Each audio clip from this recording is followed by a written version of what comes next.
Hi, I'm Billy the Fridge from the Drunken Peasants Podcast, and I've got some great news for you. We've updated the perks on our Patreon. That's patreon.com/DP. For as little as $1, you can get on the exclusive Patreon feed and have access to our private Discord server. At $5, you're going to get the monthly private show. For $10, you're going to get more private content with a monthly commentary. We'll watch a shitty movie or something and make you laugh. At $15, we're going to throw your name at the end of every regular episode. You're in the credits. At $20, you're going to get priority in our Discord Q&A sessions. All the other people have to wait in line. You're VIP. At $25, hell, come hang out with us on Discord. We do a smoke sesh type situation, and it's a lot of fun.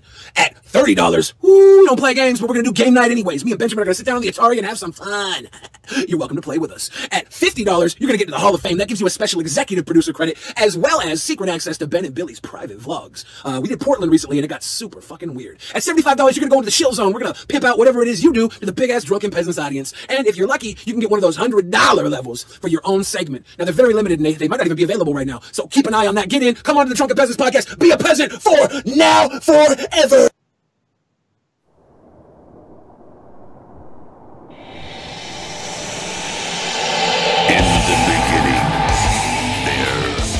Nothing.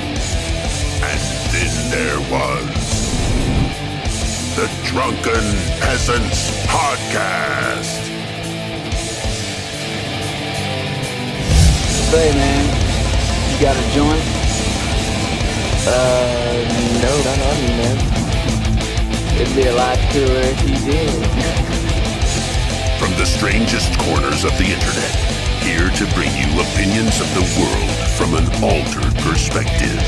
Here are your hosts, the Drunken Peasants.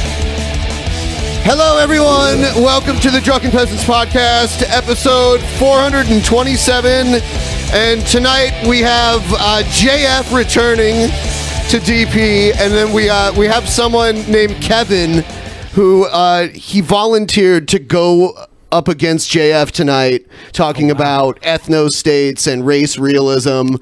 Feel free to introduce yourself to the audience, Kevin. Yeah, sure. So my name's Kevin. I'm a PhD student in evolutionary biology and genomics, systems biology, a little bit of background in philosophy of science, philosophy of biology. And I guess the term probably that will be used as SJW Cuck. So... Nice. He beat everyone to it. Are you trans? No. Cool. Just we're gonna get that out of the way first. I don't know if that's okay to ask. A very boring cis hetero white guy. I'm not trans either. I'm very androgynous, so people ask all the time. JF, I gotta right off the bat, you know, I gotta ask this question. You wanna start? I gotta get it off my chest. A lot of people, they got questions. I got one too. JF, do you know the exact weight of a regulation softball? I could take that answer in ounces, or I could take that answer in grams. I do not know the weight of a softball. Oh, see, you thought our softball questions were going to be easy, but they weren't. You didn't come prepared. Got him. Got him. The reason I did my tweet where I said that Ben had promised a softball interview with me is that I started seeing the DP fan base a little nervous today. They were like a bunch of pot smokers who realized, oh God, we didn't think no one's going to be able to drive. And they started being worried that that there wouldn't be anyone ready to debunk me or to attack me. And so unfortunately, Kevin showed up.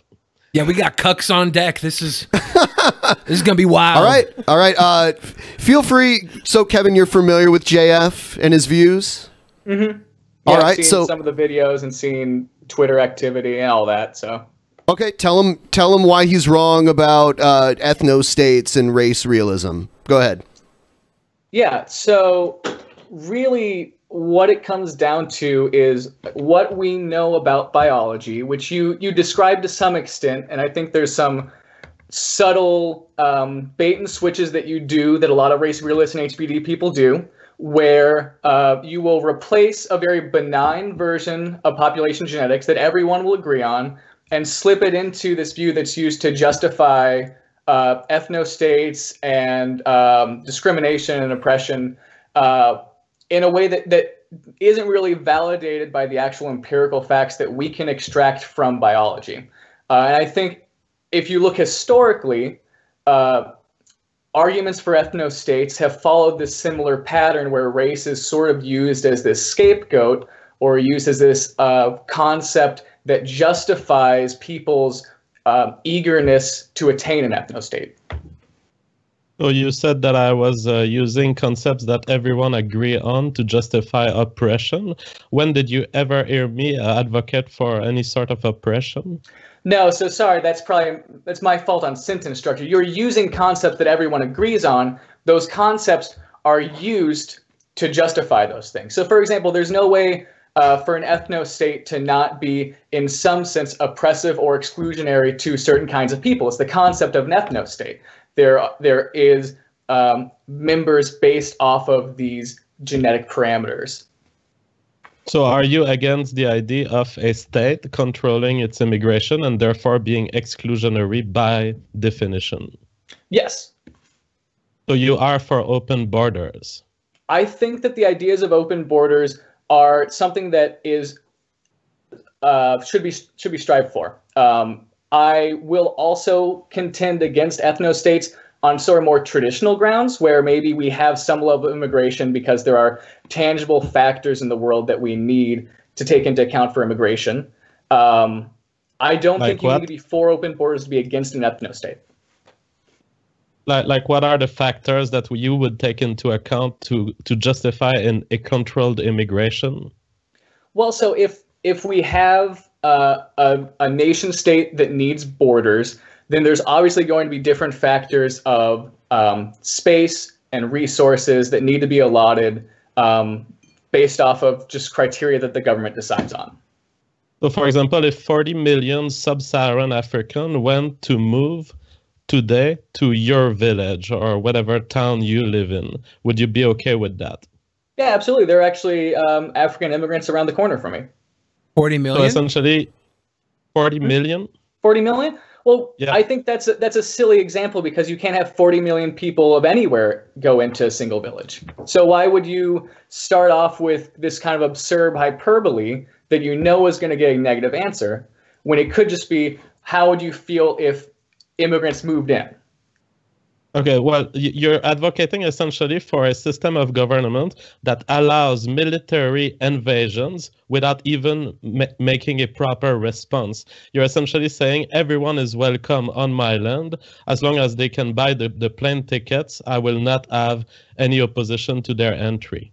So where exactly did that justify military invasion without response? Because there can be military responses for even intra-state conflicts. Because the open border policy that you're advocating for is essentially letting people win the war even before they even have to engage with you. They will just buy a plane ticket and they will invade your country. Do you recognize that there's a need for countries to maintain their democratic structure in the current state or in any state, that there is a need to protect the country from outside forces moving into the country and dominating it physically and outbreeding the people that live there? No, I don't think that that is really a given in any sense. And I don't think that that's even within the framework of what people typically think about with war. There have been multiple migratory waves that have happened throughout history. They have not been viewed as some sort of mass extinction. So I'm struggling. I don't care about how other people view it. I don't care about how other people view it. If people get replaced, it is a mass extinction, whether you want to call it that way or not. People who think like you and who act upon policies of the kind that you suggest here will eventually get replaced by other people who don't think like you. People who think that defending their territory, their nation state is important, and protecting the existence of their line of descent is something important. You advocate for endless migration waves. As long as your country is interesting to people outside, you will leave open borders and you'll get replaced by people who don't believe the same things as you, by the way, and who eventually will form a nation state where your descendants could have lived, but they won't because they will be outbred. So explain to me why that's a bad thing. Everything we have around us now is built upon the very things that you're trying to eschew as being bad. the entire history of humanity is based off of migrations and gene flow and cultures constantly transforming because cultures aren't static. They're not outside of time. What I believe now, I don't want to be what people believe in the future, because what people believed 200 years ago, I'm happy we don't believe now. Well, you're saying that the history of humanity is a constant wave of immigration. To the contrary, the history of humanity is the convergence toward nation states that protect their border. There is no nation state that has survived with open border immigration policies except the worst shitholes on this planet, because no one wants to get there anyway. But what you're ignoring is that what we have now is built off of those past cultures.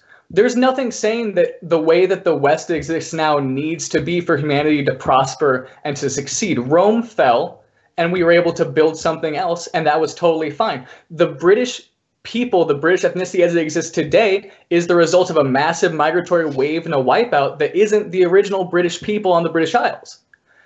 White skin is not inherent to white people, to European populations. It was brought in from Asia. Without Asian integration, there wouldn't be white skin, and you know this.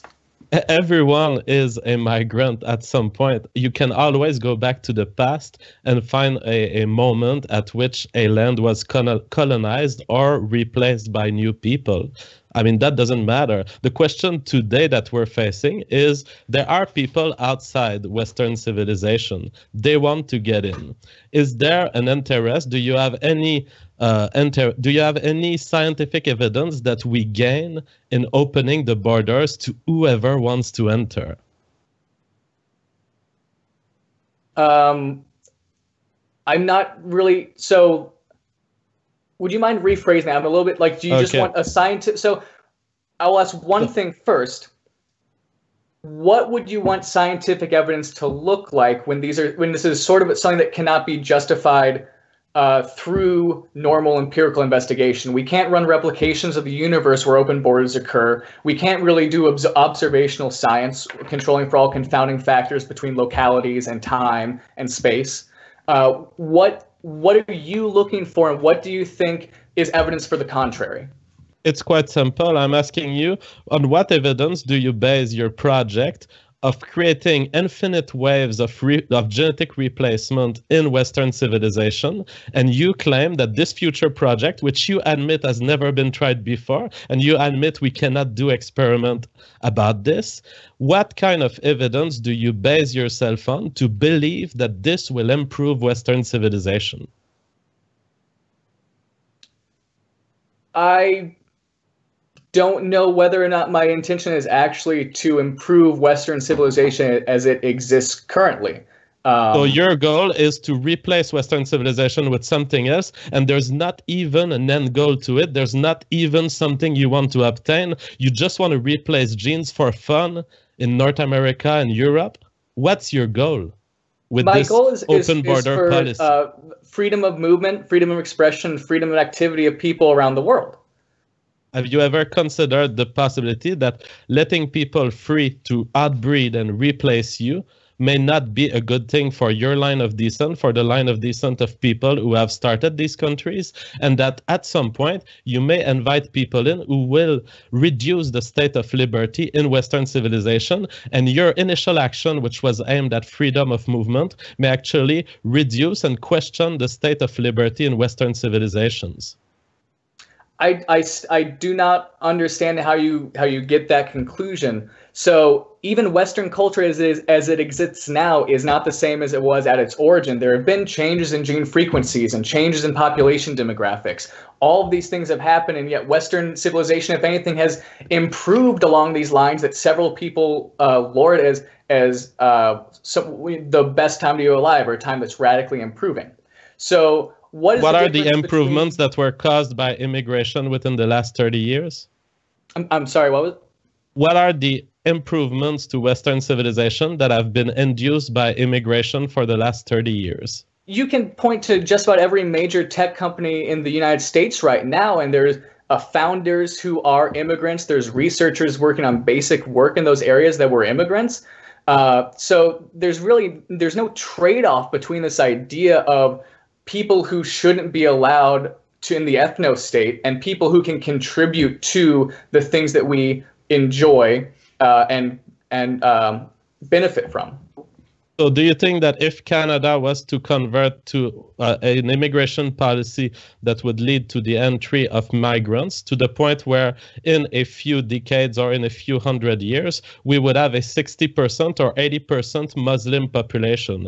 Do you think that the state of liberty in Canada and the state of the democracy of Canada could be affected by an 80% Muslim majority? So I'm going to ask you to clarify, because you could have the exact same demographics Canada currently has and have it be 80% Muslim. So what are you really trying to say with this question? What I'm trying to say is there a point at which your open border policy will lead to a reduction of the things that we consider positive in Western civilization, such as individual liberty? Do you think that Canada could be turned into a theocracy if there were 80% Muslims in it? I do not think it would be a given that Canada would become a theocracy if there are 80% Muslims. Do you think that it would reduce the state of civil liberties, individual liberties? Do you think that Canada would be significantly changed by an 80% Muslim population? Not necessarily. You would have to see exactly how it turned out. So if you look at a recent Pew study based off of tolerance and values of Islamic populations in the United States, they were more accepting than evangelical populations. So just going off of religion and preconceived notions about populations isn't a way to go about predicting the future, because as people integrate into cultures, as they change cultures, and as cultures move through time, values and ideas and behavior changes also. So why is your criteria accepting of others when my criteria I asked for is the state of liberty, the respect of civil individual liberties, such as the one we have in Western civilization? First, what you said there is bullshit. At least in the UK, we have very good surveys indicating that the Muslim populations that immigrate, they are bigoted in some ways. For example, there's much more anti-Semitism in a Muslim immigrant in the UK than in the average population. So I will say I don't believe your call there, but it's not even the question. The question is, I ask you, do you think that the 80% Muslim population will lead to different effects on Canada? And your answer is, we don't know. Everything can happen. Well, I'm not going to bet the safety of my country and the free, the capacity of my people and my descendants to decide of the fate of their own country based on a guy on the internet who tells me maybe it could be good. You don't have any proof. You don't bring any facts that indicate that these migrants can bring a positive shift to my society. So there's no reason for me to believe in immigration based on what you say. At best, what I can hope based on the facts you just proposed is that they might be able to work in companies. I'm not interested in this. We can work in companies very well. Well, that's an absolute simplification of what I said. I'm going to make two claims. The first is that what I offered was not simply working at companies. It was innovative companies that have led the charge of the new internet-based online technological economy that we benefit from. The other thing that I want to push is that you're arguing against something that you say might work. Now, I think that historically we can really get a grasp that there really won't be a major issue. We had similar issues with Catholics coming in from Italy, and there was a papist scare, and that subsided. We have evidence that right now Muslim populations in the United States are actually upholding the values that we say that we want more than evangelical populations. What I want to ask is that when we have a little bit of evidence that this could actually work, and we have historical evidence that as cultures come in, there is eventual integration, why would we go for ethno-states which have a more sordid historical past? If you look at Nazi Germany, if you look at the behavior of colonizers of the United States and moving out and constricting native populations in South and North America, why would we take our chances on something that has empirically gone bad and hope that it works better without any indication that it would? Oh, I'm not trying to convince anyone of wanting an ethno-state. I would start an ethno-state. I've always said it. I would start an ethno-state with people who agree on maintaining a state of liberty and pursuing this state of liberty. And what I indicate, I wouldn't be interested in you getting in my ethno-state, for example. That goes back to a question I had for you, JF. So have you always felt this way? Because you were not. I didn't hear you speak about it publicly until, just recently. Yeah, the thing is, I've always been a Québécois separatist. So I was a nationalist way before the alt-right even existed. Now, the alt-right, I joined it as a kind of remote observer of it. I'm sympathetic to it. But the alt-right is more racially based.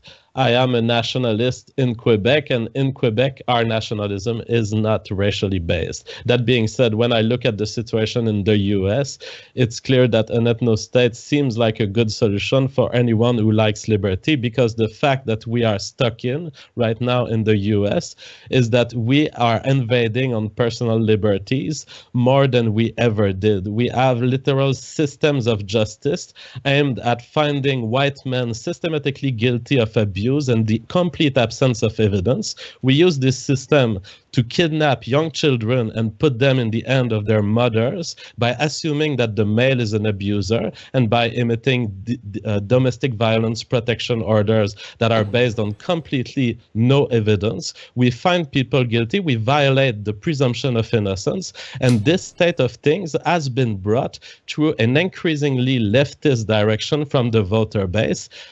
A big part of it coming from minorities who have been shown again and again to vote our country toward the left, to transform this country from what it was, which was a country of liberty, down to the current state, which is a country of invasions of private rights, for simply letting the state control more and more of our reproductive and private rights. You ask why an ethno-state? Because the ethno-state is the only place where I can rethink that society, because in the current democratic oppressive system, there is no way we can get out of the current invasions of private liberties in the US. Are these ideas that you picked up after the state and got involved with your personal relationship and told you you couldn't, or did you hold these prior to that? Told you you couldn't? He said he said he was a Quebec separatist, and they've had a few elections as to whether or not they would secede from Canada and become their own country. Okay.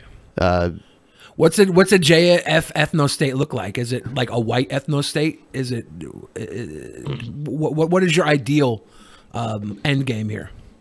Yeah, so just to answer your first question that you asked, I was pro-father's right before I even had children.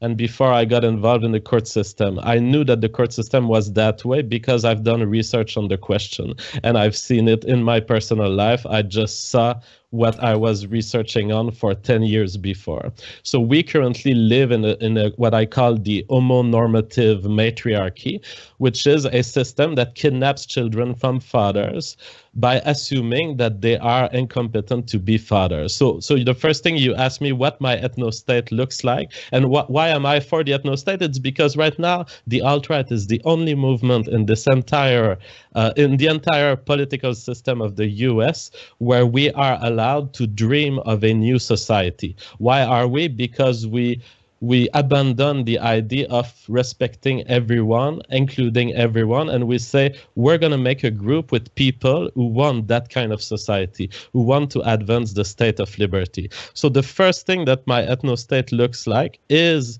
a state of liberty, a state where there is a constitution, there is a constitution that's respected in all courts of the country, including family courts. So, because in the US, you have a good legal system in criminal courts, you have a good First Amendment, but the First Amendment is protected in situations where, okay, we won't put you in jail for what you say, but we're going to take your kid, we're going to make your life impossible to live. So the first thing I would say from the ethno-state is protect the white family.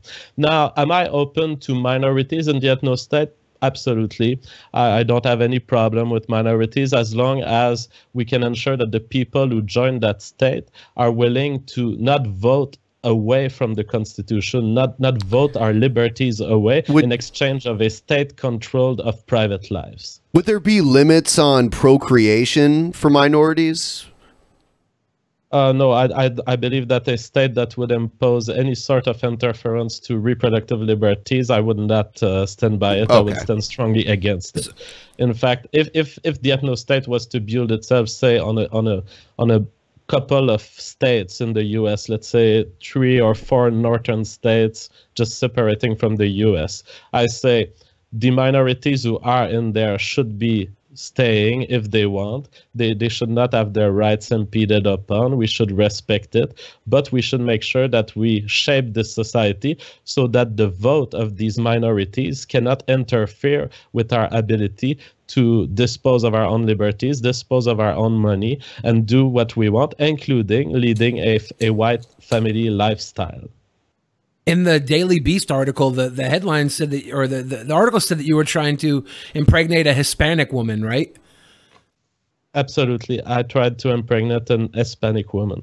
Is that go against the ethno state for preserving the white family? Like, because you're effectively mixing paint here, right? Well, there are many levels of the question here. This has been brought against me again and again, and even before the Daily Beast, people were saying, is that race mixing? The first thing to note is that, as far as I know, Spanish people are white. Yeah, but I don't know. Was she Spanish or was she Mexican? Because most Mexicans have native, indigenous American ancestry. Oh, I agree. The thing is, if I saw her, would I think she's white or would I think she's not? You would. She's as white as you, Ben. Okay. In terms of skin tone. Okay. Now she did. Ben does look a little native, though. Mexican, like 25% Mexican or 50%, depending how you want to count it. But she was very white. That being said, I don't even object to race mixing if you want. And personally, I don't base my love decision on race as a main factor. It may influence my preferences. I find that Asian women are extremely sexy, but it's not like in my personal life, I don't want to race mix. It's really not that. I have an issue with the way minorities in the US are currently driving our country away from the state of liberty that it was once and driving it toward an authoritarian state that invades on private liberties. That's a much different concern. I don't care. I actually had a wife who was half black, like Barack Obama, and I don't have any hate against minorities. I hate the fact that minorities are invading on my personal liberty, and I will react by creating a society where they cannot do that. Jeff, if I can ask, what race do you think runs the court systems? Or what race were the judges who laid down the sentencing against you? Well, the judge who laid down the sentencing against me was black, full black. Okay. Do you think that's representative of the American legal system as a whole, the American political system as a whole? I don't know. We don't have much data on the judiciary system. What I care about are the voters who lead to these left-wing policies. And the voter base that led to family court, we know what it is. It is women and minorities. Now, I'm a big fan of intersectionalism. So there are problems with the way women vote. There are problems also with the way minorities vote. And there are specific problems with the way women minorities vote too. Okay, so building off of that, if you follow some of the old U.S. election voting demographics, 51% of white women voted for Donald Trump, someone who I would believe that you would expect to fit into parts of your worldview, supporting the sort of like family court system, being typically against ideas of feminism and civil rights. What these groups that you are against view as civil rights, if I'll be polite to you. Well, the thing is, I'm for Trump against Hillary. but I consider that Trump is not a sufficient move. Trump did not change the state of liberty in the US, did not uphold some of the fundamental liberties of the Constitution. So as far as I'm concerned, Trump is a cuck. I always said it, even when I supported voting for Trump, because I said against Hillary, I prefer Trump. I've always been clear that the problem with Trump is that he would not be a major force of change in the U.S. He would not be Trumpy enough. Which liberties of the Constitution is he not upholding? Well, I think that he's stepping a little bit back on the question of firearms, at least in his discourse for now, maybe in his upcoming policies. But when there were the shootings, he started being open to restrictions on firearms ownage, right? I guess I'm still just trying to track where you think this problem is, because if you look at just the raw numbers of racial voters and the way that gerrymandering has typically divided up that power, and you look at the voting of majority white women, a significant portion of the demographics, I'm not seeing this sort of collective action against these values that you're talking about. I don't think it's reflected in policy issues. I don't think it's reflected in the outcomes of voting. I would criticize almost every aspect of the Democratic Party in respect to benefiting and generating policies beneficial to women and minority people of color. Well, the thing is, I'm not alarmed by the fact that people are voting for the Democrat Party to bring special treatment to black people or minorities. I'm alarmed by the fact that this country is headed toward the leftist direction, and that's because there's 87% of blacks who vote Democrat. There's women who vote Democrat too. As you say, they don't always vote Democrat. That's why I still have a hope for women. I have no hope for minorities. They will never understand liberty. And if I'm to build a separate society, it will be with people who know what liberty is and who know how to respect it. And historically, you like to refer to history. Historically, the people who have improved the state of liberty on this planet were often white. The people who wrote the First Amendment, they were white. So if I'm going to bet on someone, it's going to be the white race. If I have to establish a society where I hope that one day fathers can care for their children, the white family can be restored, and we can start thinking about the future, not in terms of who's going to replace us like you do, but in terms of how we will frame a world for our children to live in. But so even in your own admission, not only are you okay with race mixing and participate in race mixing, but you also are okay with minorities being within the ethno-state. So your ethno-state isn't insulated from these population changes that you're so worried about. It sounds like what you really want is to create a state where you can reproduce with anyone you want as much as you want. And I'm not sure if that should be a system that other members of a state should be going for. It sounds like it's more self-serving to you than an actual tangible political statement.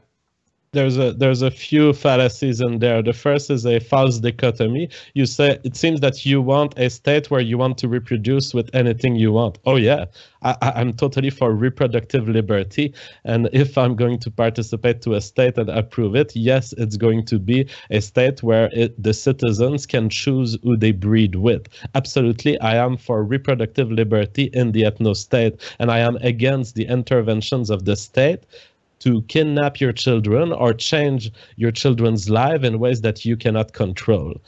That's one thing. The second thing is you say, I want minorities in the ethno-state. The thing is, I will tolerate certain amounts of minorities because I don't want to create an ethno-state violently. That being said, if you look at plans like the one suggested by Ryan Falk, which is separating 4 or 5 states, if you get everyone who is sympathetic to the alt-right currently in the US and you have them move to a handful of states, 4 or 5 states in the northern part of the US, you will attain a 95% white majority in that state. This is where I'm thinking, let's not invade on the rights of the 5%. Let's accept their presence. I'm not saying that the white ethno-state would be opening its border. To the contrary, the white ethno-state would be isolated from such invasions by having a strict immigration policy, if not no immigration at all.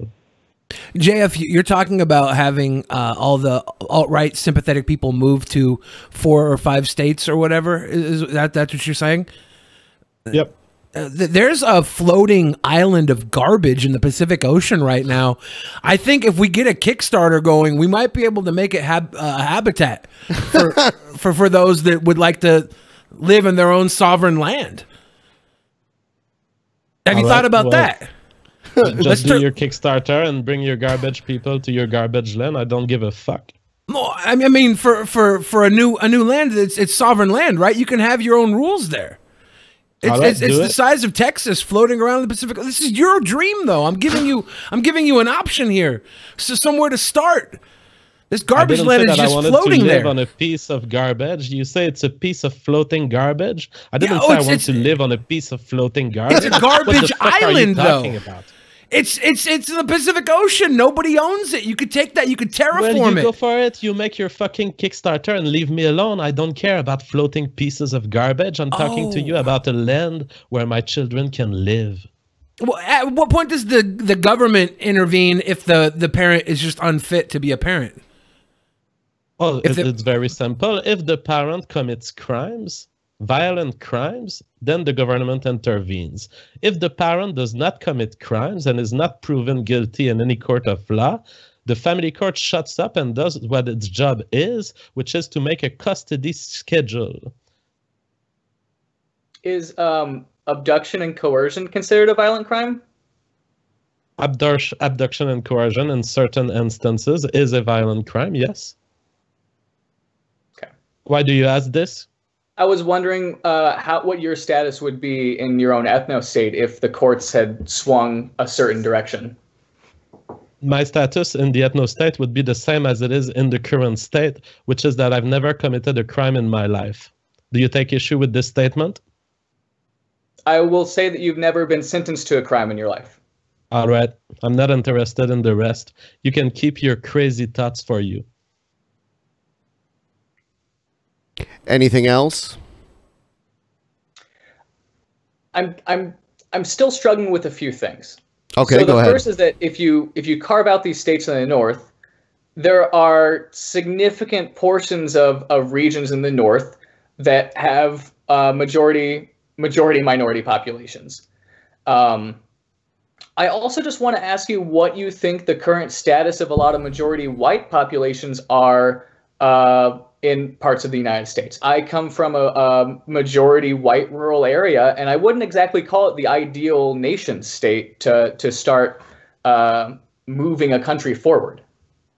Oh, absolutely. I've always said 95% of the white race, I would leave them behind.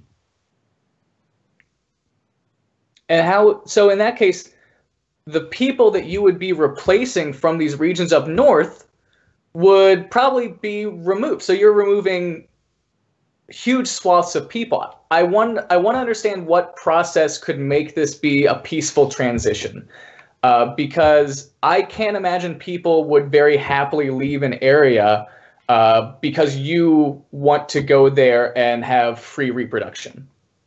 Oh yeah, well, the plan of Ryan Falk is precisely to choose states that have a large superficie, a large area that is unoccupied. And so the goal is that there's lots of space to expand without committing any acts of violence. So the proposition that Ryan Falks make is that if these people who are alt-right sympathetic just choose to build on unoccupied lands in the parts of the US where there's the most area available, then we can create that majority without kicking people by force. Where are there these huge contiguous parts of the country that would be economically feasible to generate a nation state? Are you going to go hide in the woods of Montana and just be self-sufficient without any real modern benefits that we get from the rest of the country? Like, you can't generate an economy based off of like parts of Nebraska and Montana. Well, look at European states and just tell yourself that any state that would separate in such a way would be bigger than a lot of European states. And so the US has plenty of space to be a much bigger country than your average European country. Yet these European countries are doing good. No one lives in the wood. They have houses. They have an economy. So I'm not worried at all in terms of having a minimal size. If you take 4 or 5 states from the US, you have already a very big country compared to the average. What would the border situation be like between the U.S. and this ethno-state, you know, assuming it was in former U.S. land? I mean, we're talking about hypothetical historical scenarios, so who knows what would be the state. Personally, what I would wish is a state of free trade, a state where the economy is encouraged to grow inside while having as much exchange with the outside as it is business-wise clever to do so. I was just asking specifically because you were using Europe as an example, and a lot of the countries in Europe have open borders with one another and have open trade with one another. Absolutely. So, I'm not against open trade. I'm against open immigration. So I'm against the movement of people freely that come into your country, replace you, and invade on your personal liberties. I have no problem with dealings and trucks coming in and then leaving. What about the type of thing that they have in the EU where, you know, if you're a citizen of country A in the EU, it's easy for you to move to country B and work there without needing a visa or anything like that? There are different positions on this. Some people would want the ethno-state and the alt-right. Some people would want the ethno-state to be a kind of land of refuge for any white person. So these people, they would want the ethno-state to be like Israel is for the Jews. Anyone has a right to return. Personally, I'm less on that side. I would say I'm more of a local separatist. That's probably because of my culture in Quebec. Personally, I would just secede a part of current countries, and I would just build with whoever has joined this country at the onset.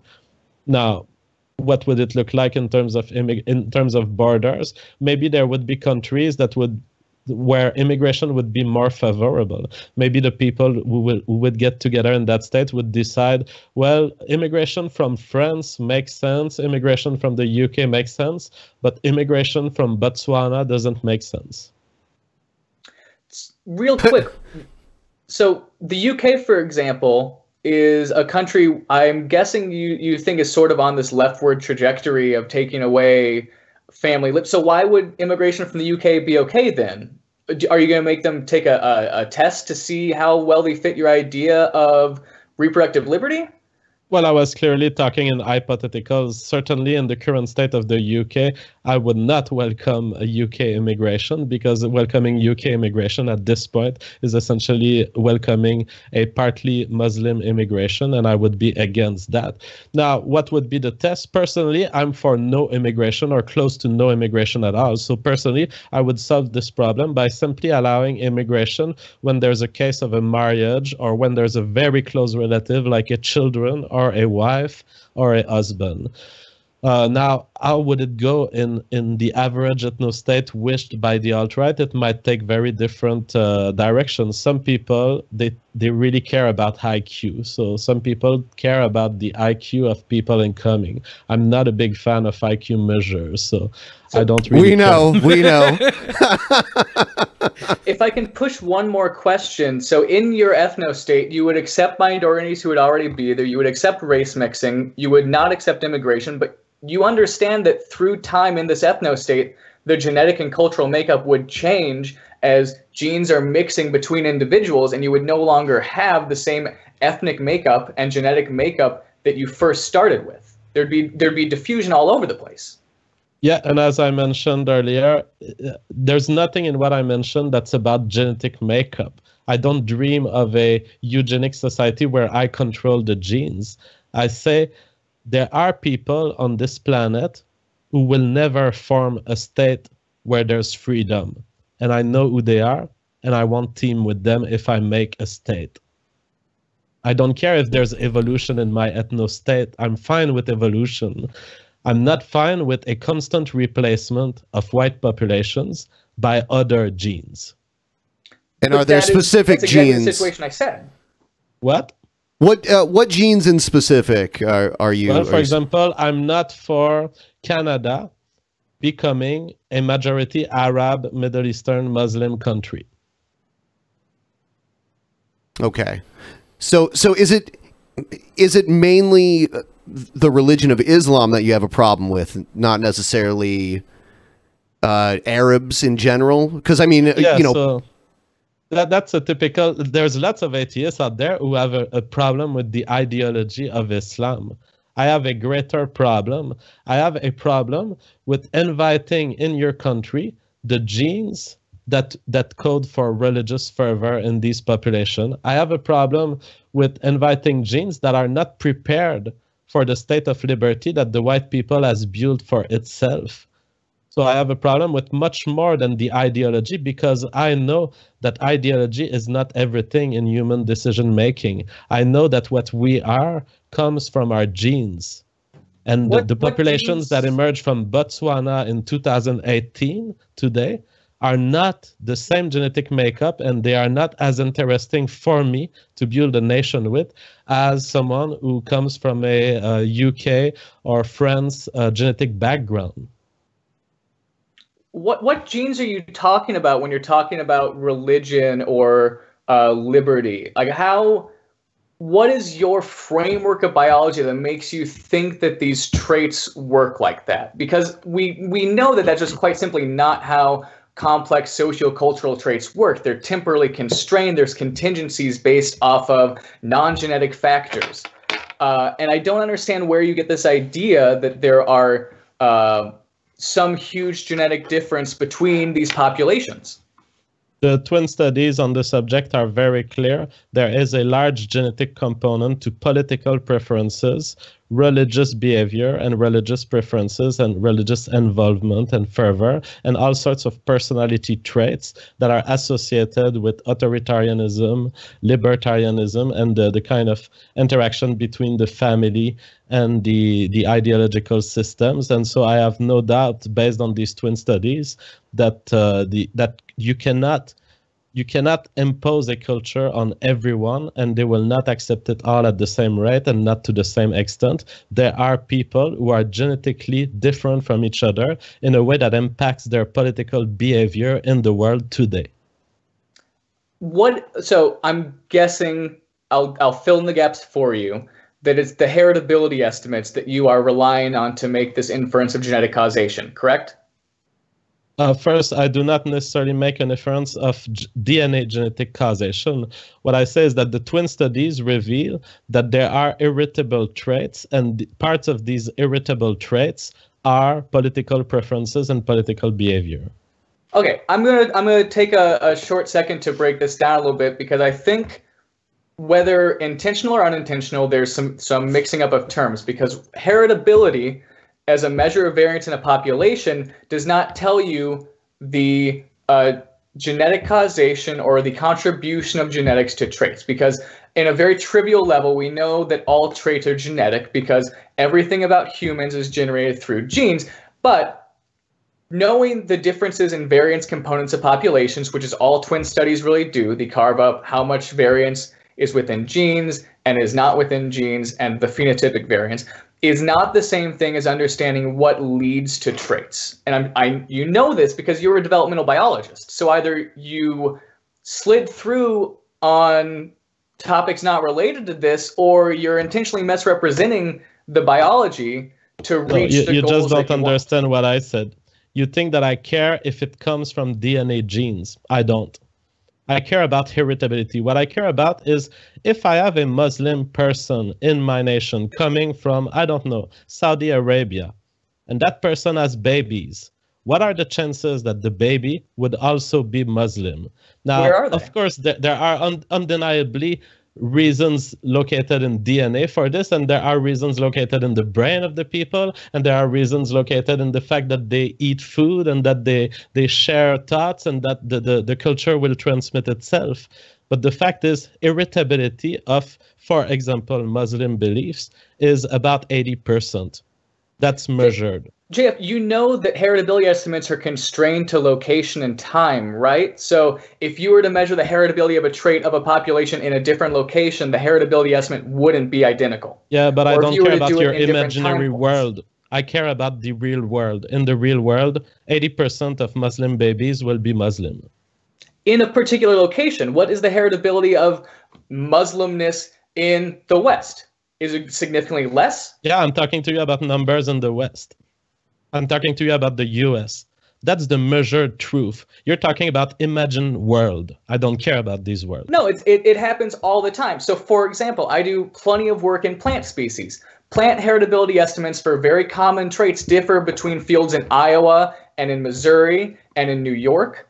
This happens all the time because of the way that variance in environments manifests in different regions. Now, there are a ton of other issues that we can get into with heritability estimates in humans, because humans are a horrible study system. You can't replicate genotypes. You can't plant them again another year and see what happens in 2019 instead of 2018. There's a ton of issues mathematically in the way that these error components are estimated that leads to any difficulty in garnering firm conclusions from these models.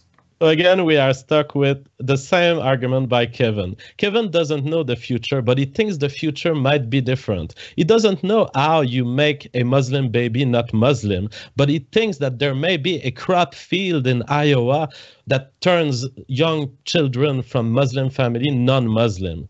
These are imagined world. What I'm telling you is that in the current world, we can observe how many babies of a Muslim family will become Muslims. 80% of them is the answer. That's the truth. Kevin is talking about a potential field in Iowa which might change his freaking plants. Is there a difference between Arab Muslims and Muslims of other races? Oh, there certainly is. I mean, there's detectable genetic differences between people who are in the regions of Czechoslovakia, for example, versus North African Muslims. You will detect these genetic differences. But to the extent, do we know, do we have enough details for the relation between the genotype and the phenotype to say, oh, therefore, the Muslims from Czechoslovakia, they're better? Not really. We don't have that much data. If I may, I'm going to push back on this because you ran away with complete misrepresentations of what I said and complete misrepresentations of what heritability measurements are. A heritability estimate of 80% does not mean that 80% of offspring carry a trait. It means that 80% of variance in the population is associated with the phenotypic variation. That's not the same thing as 80% of X is Y that you're measuring. That's one thing. The first thing is that if you were to do a heritability estimate of being a Muslim in the Middle East before the Islamic religion came to be, you would have an estimate of 0, but the genetic makeup would be exactly the same. So you can understand why there is an entirely cultural artifact of these traits. And the reason is that it is dependent on the features in the area. Without Islam or with a different Islam, there's not going to be the same kinds of estimates. The problem is I've not denied that Islam was transmitted culturally. Of course it has to be, because it cannot be in the genes that the Prophet Muhammad said this or that. What I said is that there are inherited features of families that I wouldn't want in my countries. There are inherited political preferences that I wouldn't want in my country if I had the chance to choose. And if I build an ethno-state, I will choose based on these probabilities. I will choose based on the information we have. I don't want to be surrounded by people who want to invade my liberties. That's all I said. I didn't say that parts of these were not transmitted culturally. I'm totally fine with it. All I'm saying to you is twin studies do show that parts of the political preferences are transmitted through DNA. And that's all I'm saying. I don't care what's the percentage, because what matters to me in the end is if I choose a Muslim parent to be living beside me, there are consequences to the ensemble of the line of descent that I will give rise to. My children will have to live with their children. And there are certain children that I wouldn't want around my children.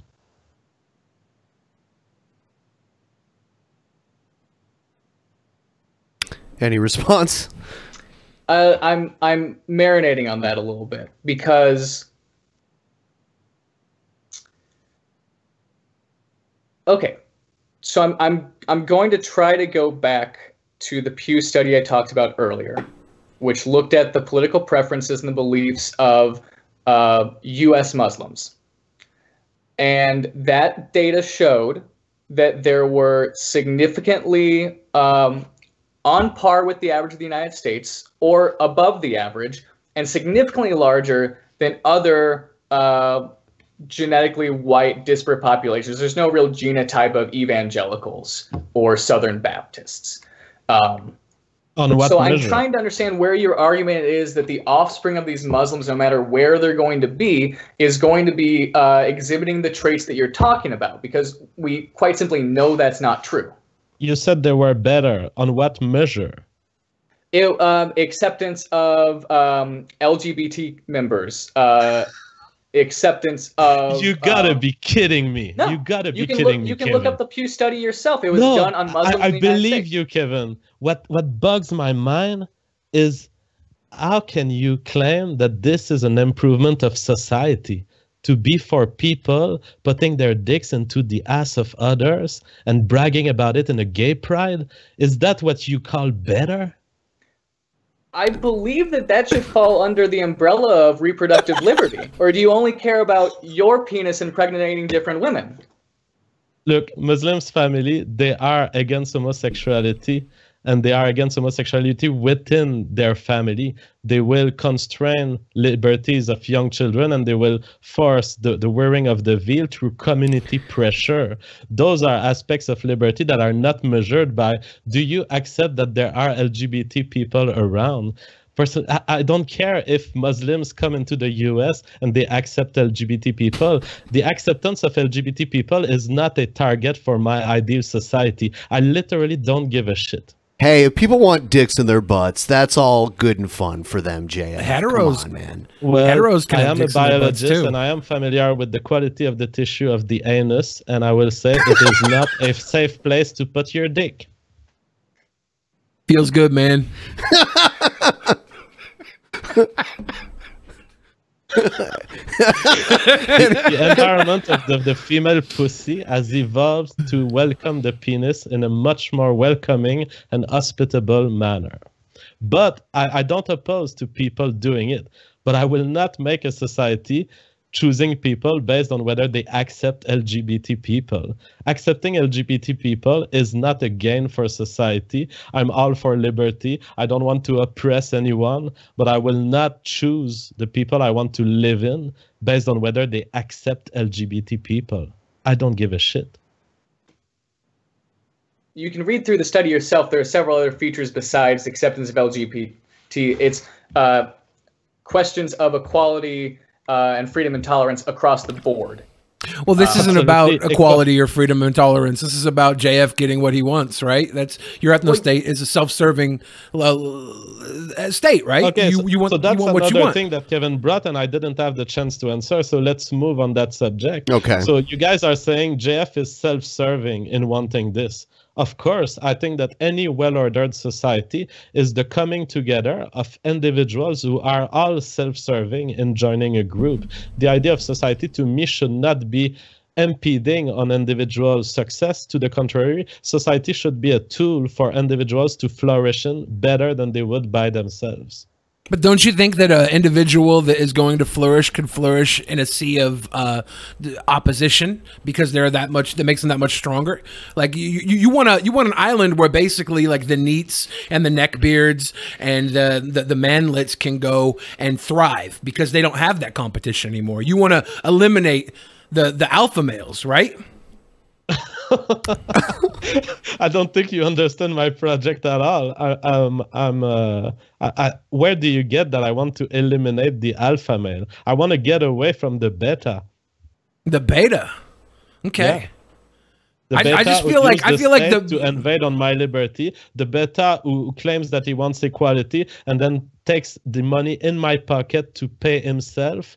I want to eliminate the draining of the successful people of this nation by a mass of exploiters who pose for equality, but what they really want is use the state as a violent force to control what I do with my money, what I do in my reproductive life, what I do with my life in general.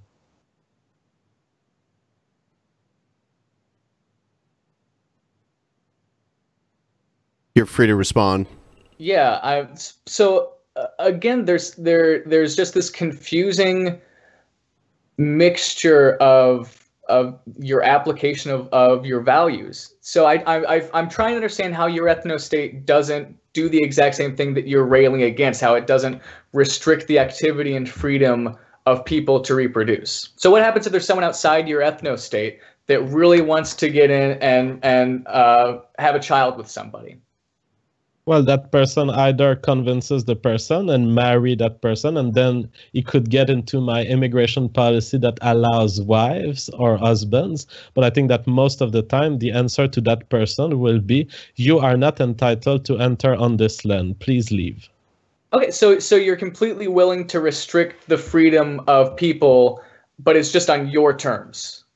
No, it's just that I recognize that a state of liberty can only exist in a local space of this world, protected from invaders who don't care about the state of liberty. There is no way to maintain a libertarian state on this planet if you let anyone enter, including authoritarian people and people who will vote the state away from the original constitution. I did not ever say that I want to protect liberties for everyone on the planet. That's impossible, because people are not even intelligent to vote for governments that will be in their own interest and in the interest of their own liberty. The idea of an ethno-state is to say there are people on this world that I can't save. And it's too bad, but it's that way. And I will not allow the fact that these people exist keep me from saving myself and my family.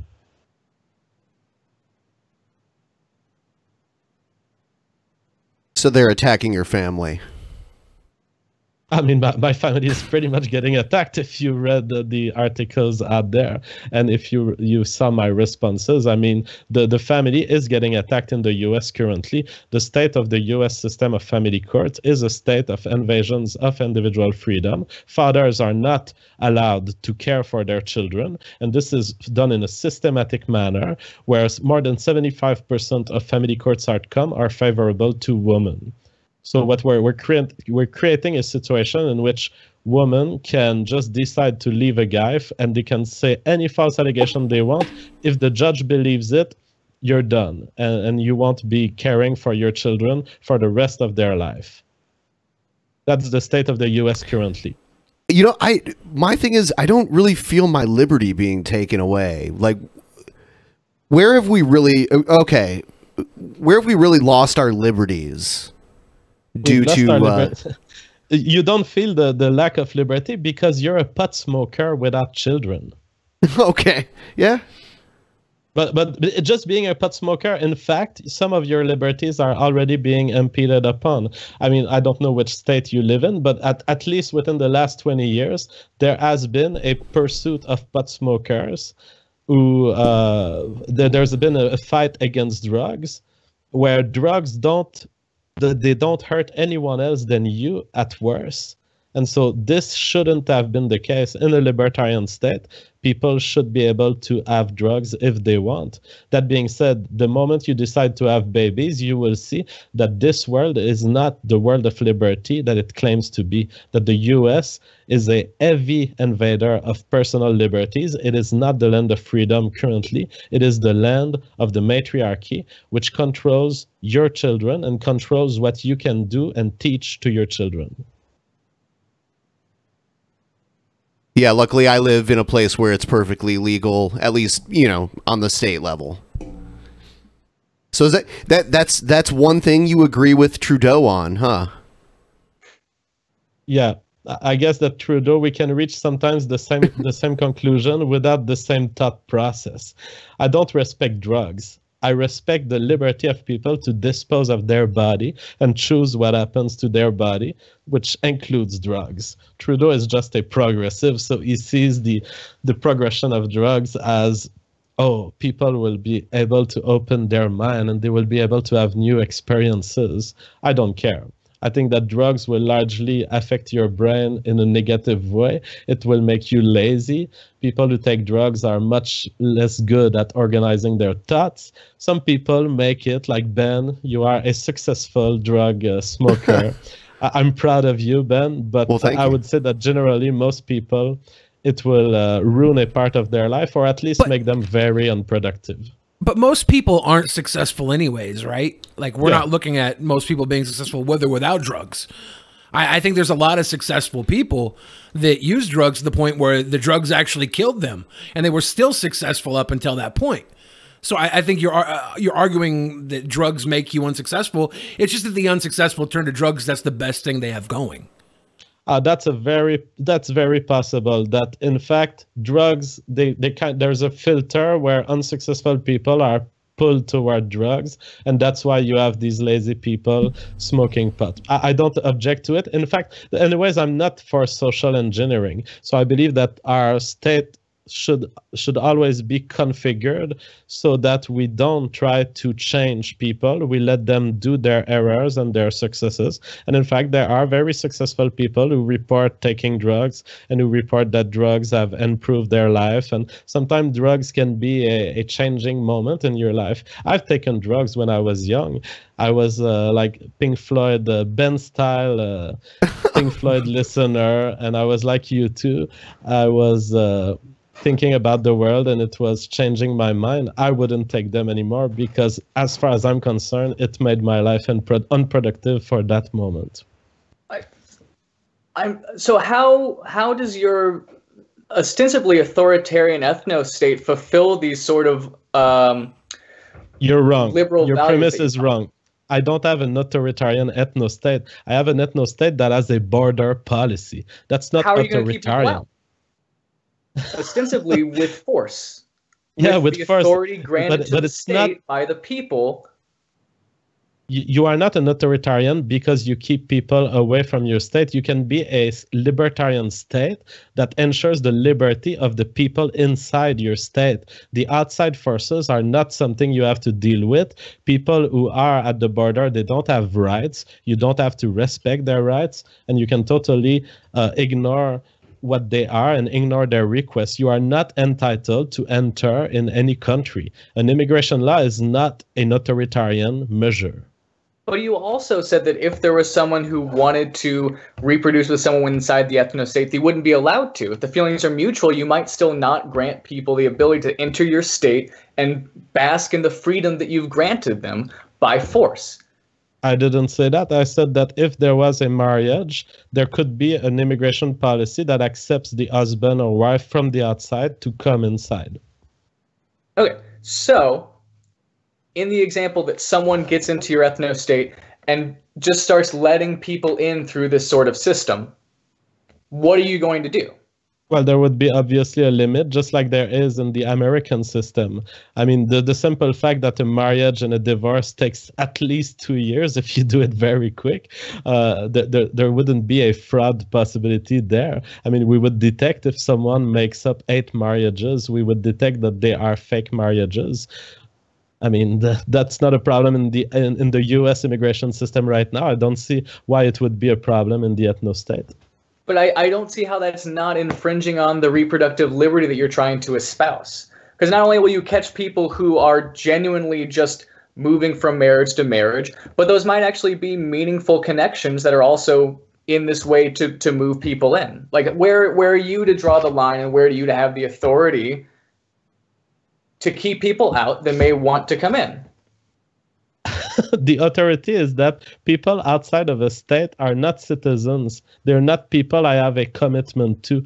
you're not respecting the liberty of Botswana people right now who want to enter America. Of course, you would if you had an open border, but you also recognize that you wouldn't want 40 million people coming into your village and suddenly outbreeding you and replacing you and making life impossible for you. So I think we all agree on this. I think you're just deceiving yourself into making up this fake authoritarian definition where because I reject people outside of the state that I'm authoritarian. Okay, you want to call this authoritarian? Go ahead. I'm an authoritarian against people who are not citizens in the state.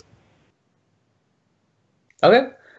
Moving on from that, you're also talking about how you dislike drugs, but you would allow drug use. I assume that you think that, like religiosity, that drug use is genetic to some extent.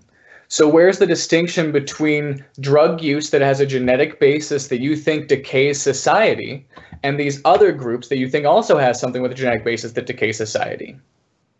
Well, I mean, the day we find pot smokers getting together, voting laws that impede on my liberty, that's the day I will start worrying about pot smokers. As long as they're smoking pot on their couch and they're doing nothing, I see no reason why I would intervene on their liberty.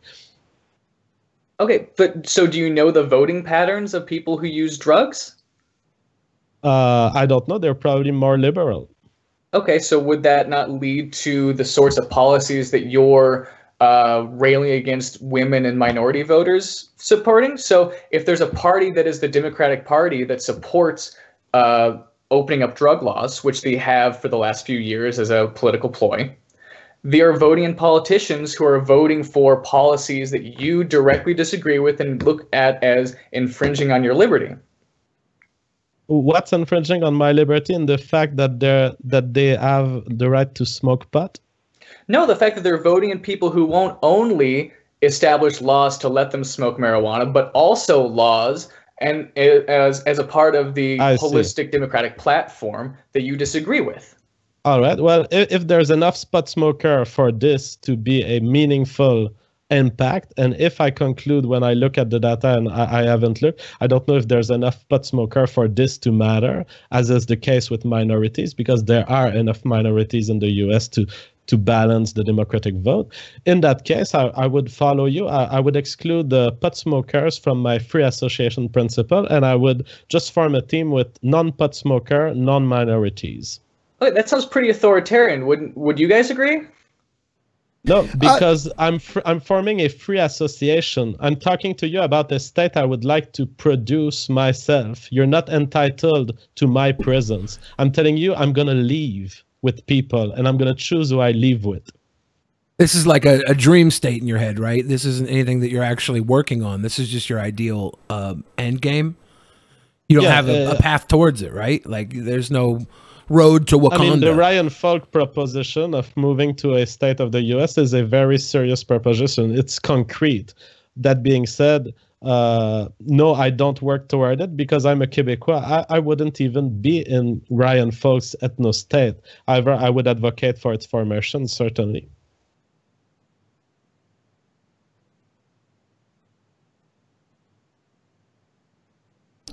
Any other questions? Not really. All right, then we're going to move on to audience questions. We actually got a bunch of questions from the DP audience that for JF. And if you disagree with anything JF says, then you could probably argue more about that. All right, go ahead. So are these the softball questions or the big boy questions? They're just questions from... Right, JF, if something comes up that you don't like, I'm trying to throw them slow, man. Someone asked, what have you been up to in the past months, and how has it felt to have to say, fuck it, I'm done here, Ben. No. My God, you're and how has it felt? Dude, I'll tell you what happened. I fucked up. How has it felt to have so much more attention coming your way online as of late? Oh my God. It's like, I don't know how to explain this. It's just, I'm triggering the right persons. And the fact that there's so much of the Jewish mainstream media after me is very funny. and the fact that they feel the need to misrepresent my private life is absolutely amazing and amusing. There's one Jewish writer who wrote that because I tried to get my girlfriend and in fact my fiance pregnant, that I was committing pregnancy plotting. That's what a journalist writes when she cannot write rape. I plotted a pregnancy. Do you see anything wrong with this? Well, you want to have babies, right? You want some your lineage to go on. Is there a difference between a plot and a plan? Yeah. Did you like poke holes in the condoms? Did you slip the condom off mid-sex? Oh, I hear that's illegal. You had to bring that up. I was wondering. I hear that's illegal, man. More people are just asking about like your ideal scenario for ethnostate. I think we covered that. Yeah. Do you believe that race is inherently attached to moral or social values? Well, race inherently, that's a strong word. I will say that race is a significant predictor of genes, and genes are indeed linked to political preferences. That would be my way of phrasing it. The genes are linked to political preferences. It's nature over nurture, is what you're suggesting? Well, the nature over nurture is a complex question because personally, I don't like the dichotomy that is suggested in the nature versus nurture debate. The fact is that all things that your body does has to be nature at some point because you wouldn't have your brain if you didn't have the genes for your brain. And so everything that the brain does, even if there are causal elements that comes from your environment, ultimately it has to have been touched by some genes in some way. So I don't like the nature versus nurture debate or dichotomy. I say, first, nature touches everything that nurture is. And secondly, there's a second objection to why this is not a dichotomy. It's because nurture is mostly parental care. And so when we study, for example, in twin studies, we conclude stuff on nature versus nurture. We do it quite erroneously, I would say, because a lot of the abilities of a child will be determined by the ability of the parent to parent the child, not to society. And the ability of the parent to parent the child, this is not very studied, but clearly this has to come from genes. The brain of the parent must be shaped in such a way that they are more or less careful, less or more violent, and this impacts the child. Is that nurture? Yes, but it comes from nature too, because the parents has the genes to be a good parent. And not the nurture to be a good parent because they were parented well. You're suggesting it's more genes than that. Yes, I'm suggesting that, for example, when a bird picks a worm and goes to bring it to his children, its offspring, there must be genes involved there. Now, the chains that you suggest, which is, oh, maybe he was poorly parented and maybe his grandparent poorly parented his parent. It's possible. But I don't see how genes will not be involved in some way, because at some point, what we learn is due to the capacity of our brain to record stuff. And so if something transmits itself in a non-genetic way in human populations, I'm open to the idea. But the fact is that these pieces of culture will be carried by brain processes that are encoded by genes.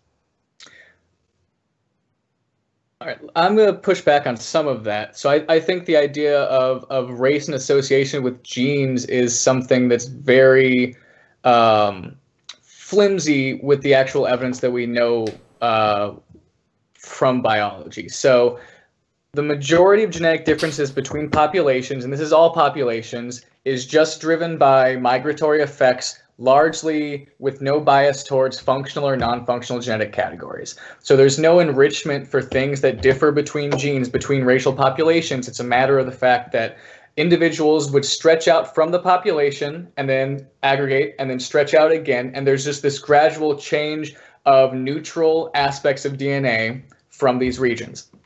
Now, depending on what sort of racial groups you're talking about, there can be different outcomes. So if you're talking about white, black, and Asian, there's almost no consistent causal genetic factor between all of them. So Africa has more variation in skin color than anywhere else in the world. Africa has more genetic diversity than anywhere else in the world. There are populations within Africa, when considered as a single race, that have more genetic distance between them than Europe and Japan. So it's nonsensical to think of these as coherent populations, white, black, and Asian. Now, if we take it on more fine-scale groups that people might call ethnicities, there's still difficulties with making these arguments, because the sort of theoretical amount of differences between groups without selection is 10%. There are theoretical models that have proven this. It's from Noah Rosenberg, who authored the 2002 study that people point to towards identifying racial groups with the program structure, and who has basically spent a lot of time studying human population genetics. So theoretically, we shouldn't assume that genetic group differences drive trait differences unless selection is acting on them. And there's no evidence for long-term selection on these cultural and behavioral traits. We can detect a lot of types of selection. We can detect selection on a lot of traits. We haven't found them for these things. So biologically, there's no foundation for these claims. Oh my God. We have a bunch of straw men in there. So I've noted a couple. I tried to catch them all, but of course, in a live setting like this, it's hard. First, Kevin comes and he talks about coherent populations, black, Asian, white, and he says there's more variations within races than across races. The first thing is, I didn't make any claim about variation. I claim that race, the self-identified race, or the race that you recognize when you see these people, is significantly linked to some features. That's all I'm saying. Now, he's talking about variations within race. I didn't make any claim about the variation within race. So that's the Lewontin fallacy deployed in a very poor way. In fact, poorer than Lewontin did. And so I would call it the Kevin fallacy for this instance. Now, he's talking about genetic changes. He says, unless selection is acting on these genes, we cannot affirm that they are linked to the phenotypes that we observe. That is not true. For example, we don't know if having black skin has an advantage for black people in the US. We don't know if there's a selection pressure making this a good thing or a bad thing. We can still know that black people will give birth to black babies, and this is genetic. Do you agree with this statement? I do, but we also know that selection was the reason why those traits were risen in the first place. We have the evidence of selective sweeps, the changes in genotype frequency over time, and the fact that it's the ancestral state of humans. So we know a priori that they're going to be black, and the reasons why they're black, we've studied it extensively. So your argument is completely off the wall, because we already understand that selection is what brought these group differences in the first place. What is my argument which is off the wall? State it for me. That trying to point towards black people producing offspring with black skin, presumably if they were mating with someone who also had black skin, because then we can have all sorts of arrays of skin tones, is evidence that we can make claims about between group differences in the absence of selection. I'm telling you that by choosing a trait that's already selected for, you violated the assumptions that the model is talking about. We have seen selection in black skin.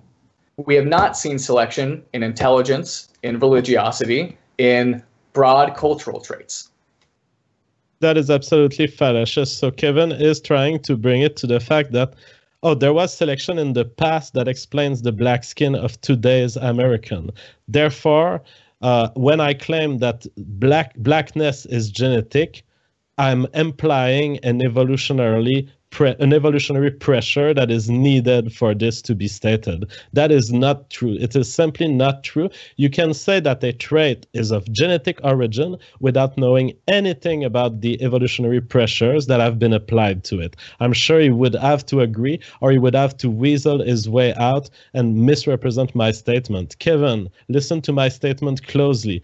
Do you agree that you can find that a certain phenotype is genetic without knowing that it has an evolutionary pressure selecting it out or in the population?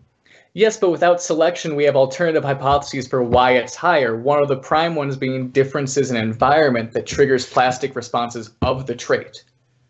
So if you want to say that intelligence or religiosity or cultural cohesion are genetic traits that should delineate what populations are and are not allowed, or that designates what kind of trait a population will exude, without selection, it is more likely explained by environmental differences between groups.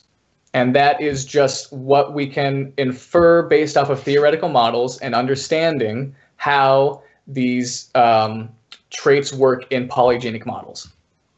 So that is an absolutely false statement. This idea that because there is no selection, it is more likely to be caused by the environment. I think you will regret, Kevin, when you look back at this episode and you try to justify to yourself the statements you've made. You just claim that if there is no selection applied, it is more likely the trait is more likely to be caused by environment than genes. That is absolutely false. Evolutionary biologists, they recognize that sometimes drift can lead to different genes being present in different populations without any evolutionary pressure, without it being an adaptation to anything that's relevant to the environment. It can come from the gene without being without having an evolutionary adaptative explanation to it. Okay. Fair point. I will say that the Edge and Rosenberg paper that I'm talking about acknowledges that. The reason why I think drift is not a sufficient argument for this topic at hand is because there are far too many variants in genes involved to make drift a likely explanation. When intelligence is caused by hundreds of genes and religiosity is caused by the same amount more, there are these complex cultural traits driven by indirect effects. The likelihood of thousands of individual portions of DNA moving themselves in the proper coordination through random genetic drift is extremely unlikely, far less unlikely than looking at the fact that there are significant material differences between black and white populations in the United States and between African and European populations due to histories of colonialism, economic exploitation, oppression. All these issues are very salient, very obvious, and given the leg of the theoretical models, provide an explanation as to why groups differ. All right. Well, I don't have a strong claim on whether all of intelligence differences in the US are explained genetically. I think that what the data tends to suggest is that 50 to 80% of the intelligence variance in the US seems to be of genetic origin. It's debatable, and to be honest, I don't care that much as far as the ethnostate question goes, because I don't value IQ particularly. Okay, but you can replace IQ with religiosity or anything. The idea doesn't change. The idea that there's no reason to assume a genetic cause or a genetic basis.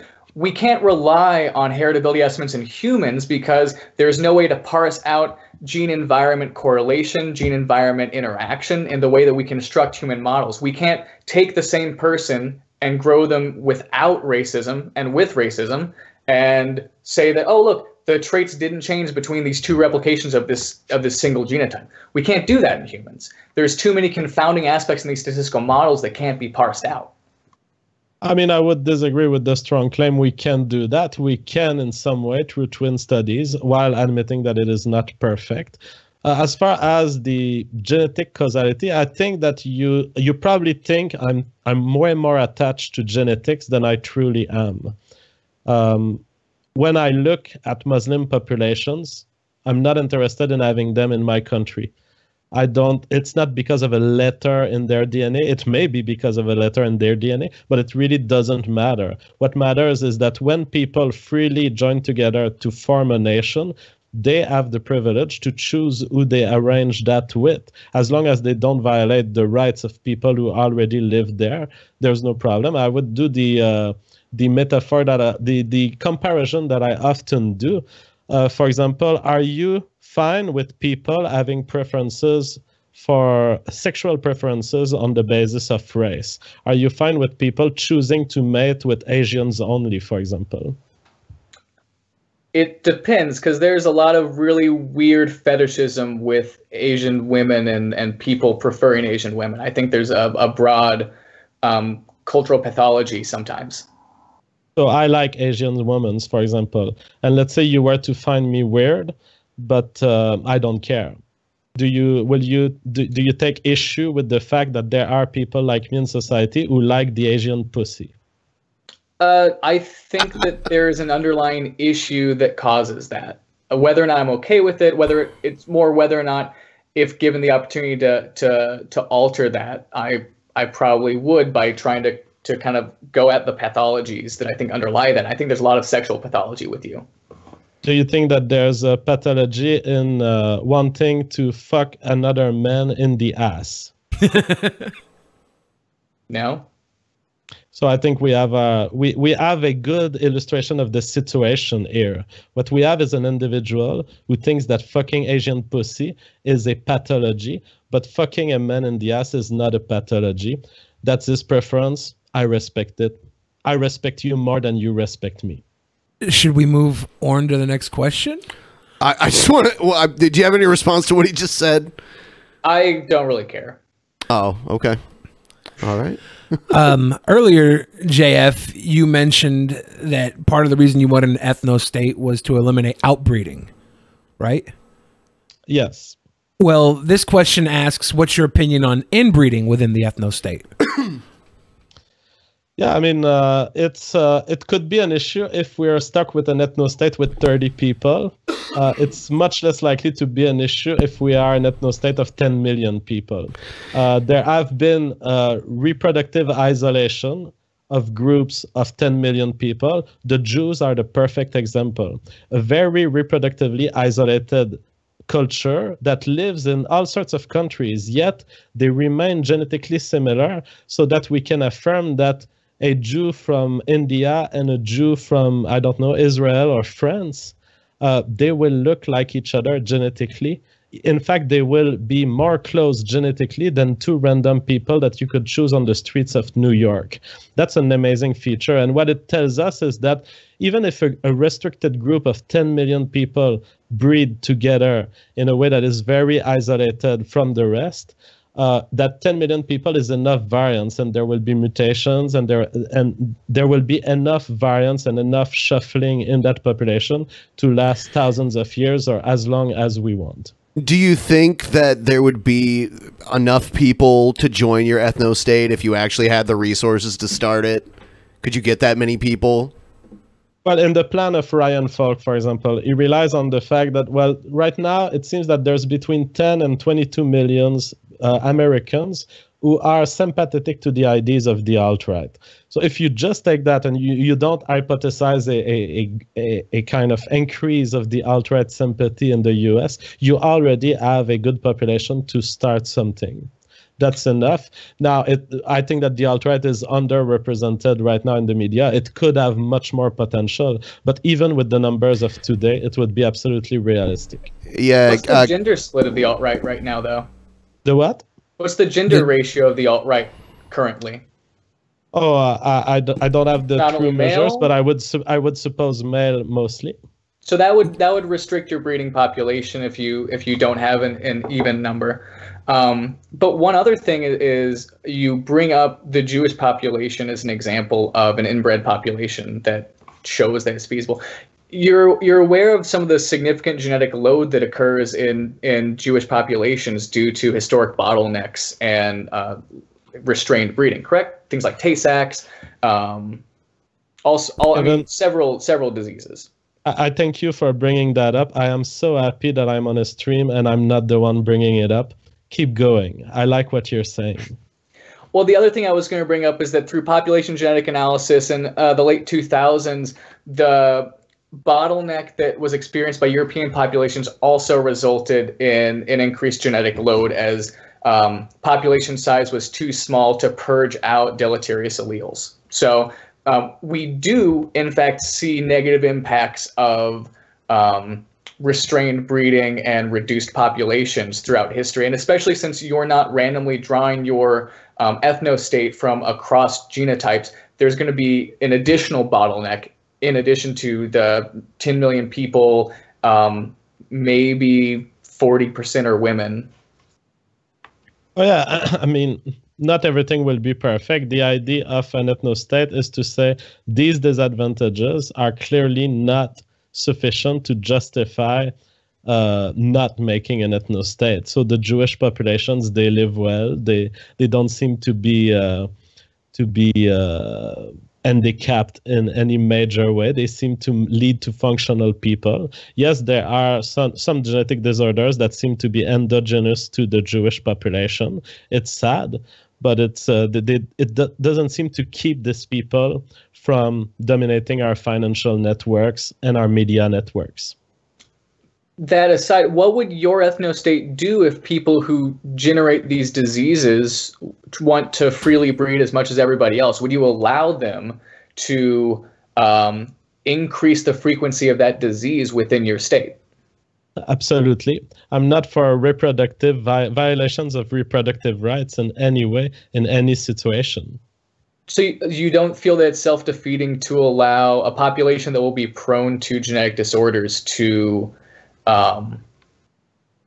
spread that through your closed-off population? I remind you, there's no gene flow coming in to relieve the population of this inbreeding depression.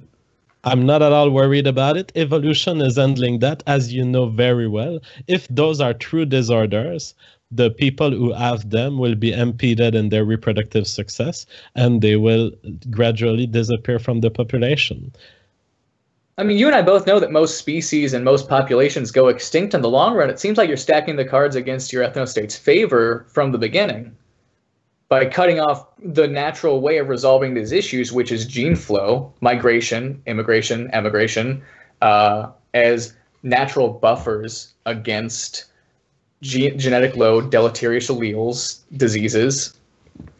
The thing is, if we were in an ethno-state and this became a problem, we would see it coming thousands of years in advance.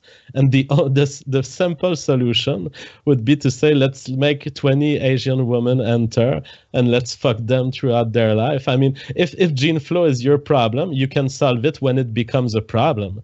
But the ethno-state will not be faced with this problem before thousands of years. So let's not make solutions for problems that don't exist right now. Any rebuttal? We can move on to another question. All right. Somebody asks, what is the place of other cultural influences in your idea of an ethno-state? They're saying that you're a fan of rap music, and would this type of thing be welcome in the ethno-state? Would it be open for, freestyle rap battles and things like that? Yeah. I'm a big fan of freestyle rap battles and a big fan of Eminem, especially the 3 first albums. So absolutely, I would totally allow Eminem in the ethno-state. Okay. Eminem has got a fucking open pass to the ethno-state. Whoa, imagine that. He got a hood pass and an ethno pass. This is good job for Eminem. Snoop is banned from the ethno-state. Yeah, where's G-Man? Where's G-Man fall into all of this? Is he welcome in your ethno-state? I miss G-Man. I mean, I don't know. It depends on how the ethno-state forms up. If he was to live there, in my ethno-state, he wouldn't be kicked because he would have rights as a citizen. He probably would have issues immigrating in if he was from outside. What extent should the government have in a role of your everyday life? Like, are you just saying no government at all? Do you need government there to protect people from criminals? Like, where do we go with this?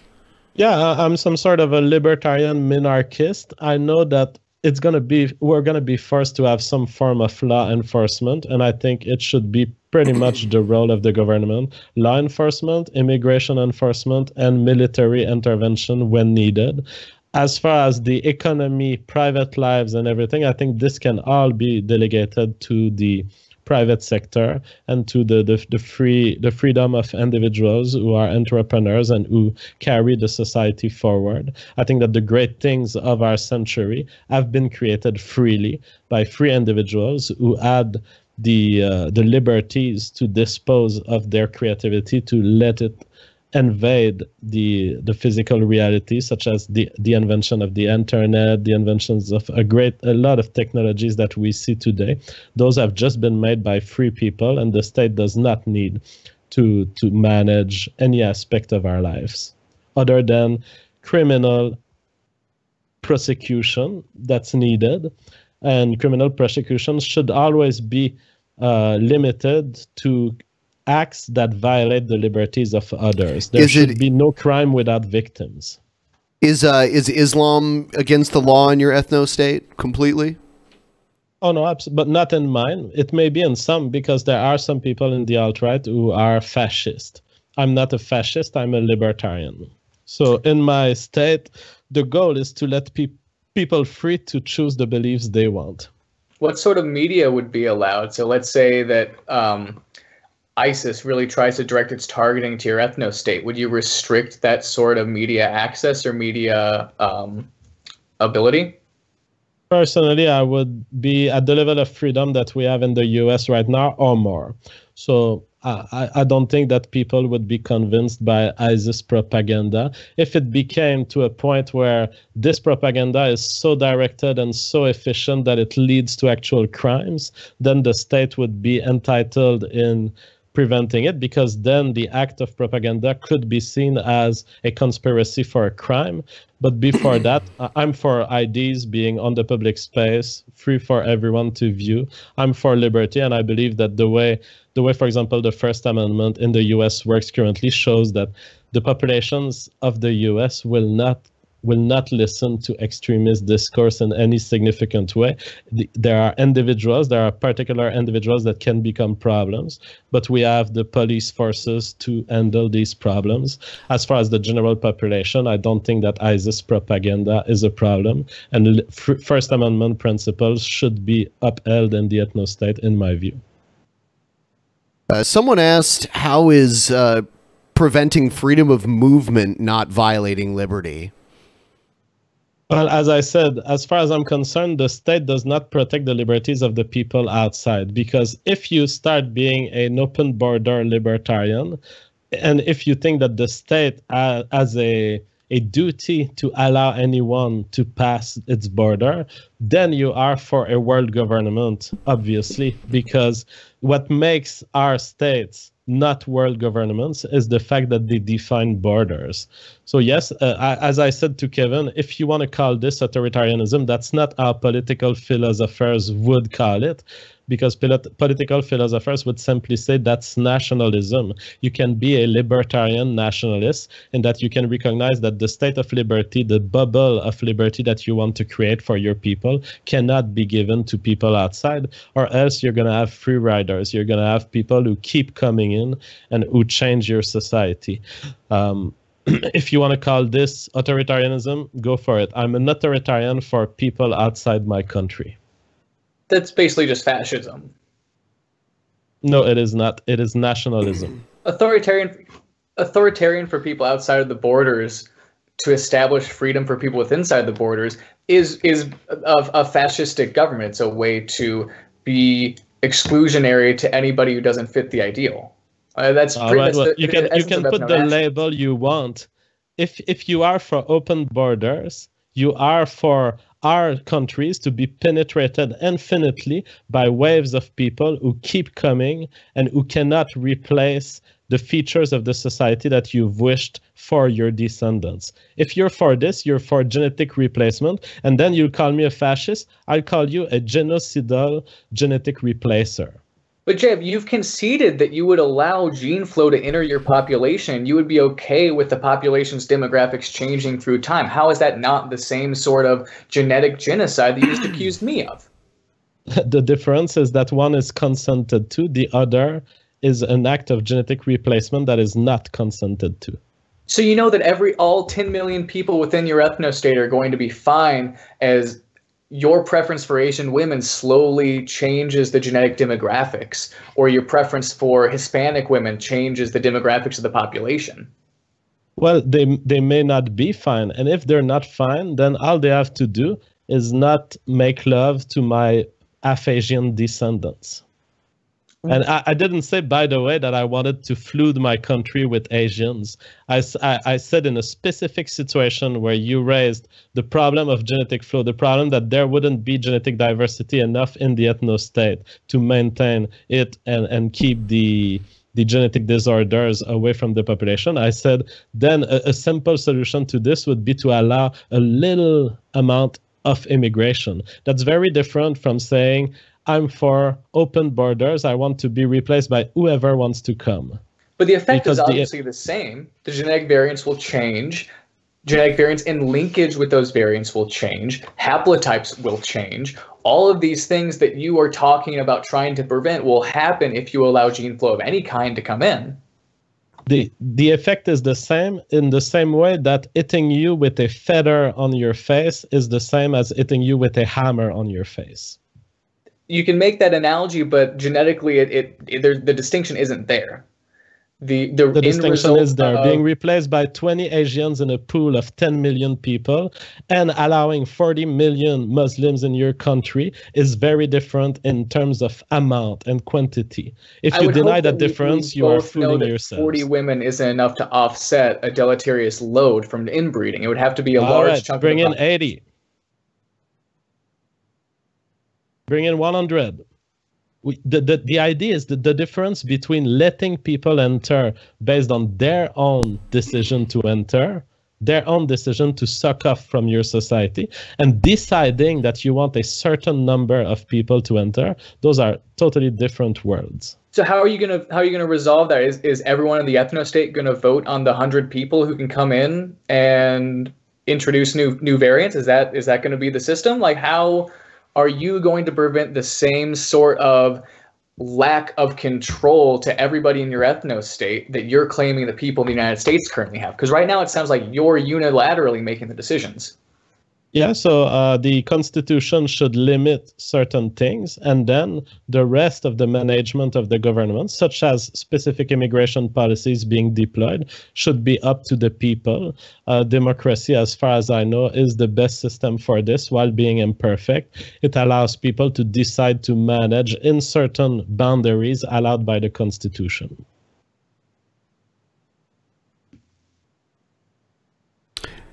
Next question.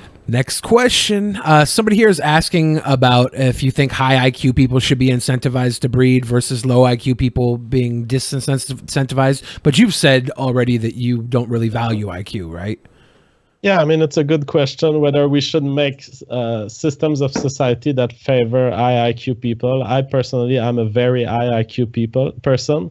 I don't value IQ that much. And anyways, whatever you do, evolution will keep high IQ people in the population as long as their reproductive success is sufficient to keep them.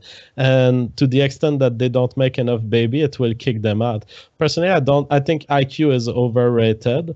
I think that we should just let evolution drive our intelligence toward what is necessary and sufficient for genes to survive. And the best thing to do is laissez-faire. Just let the system go.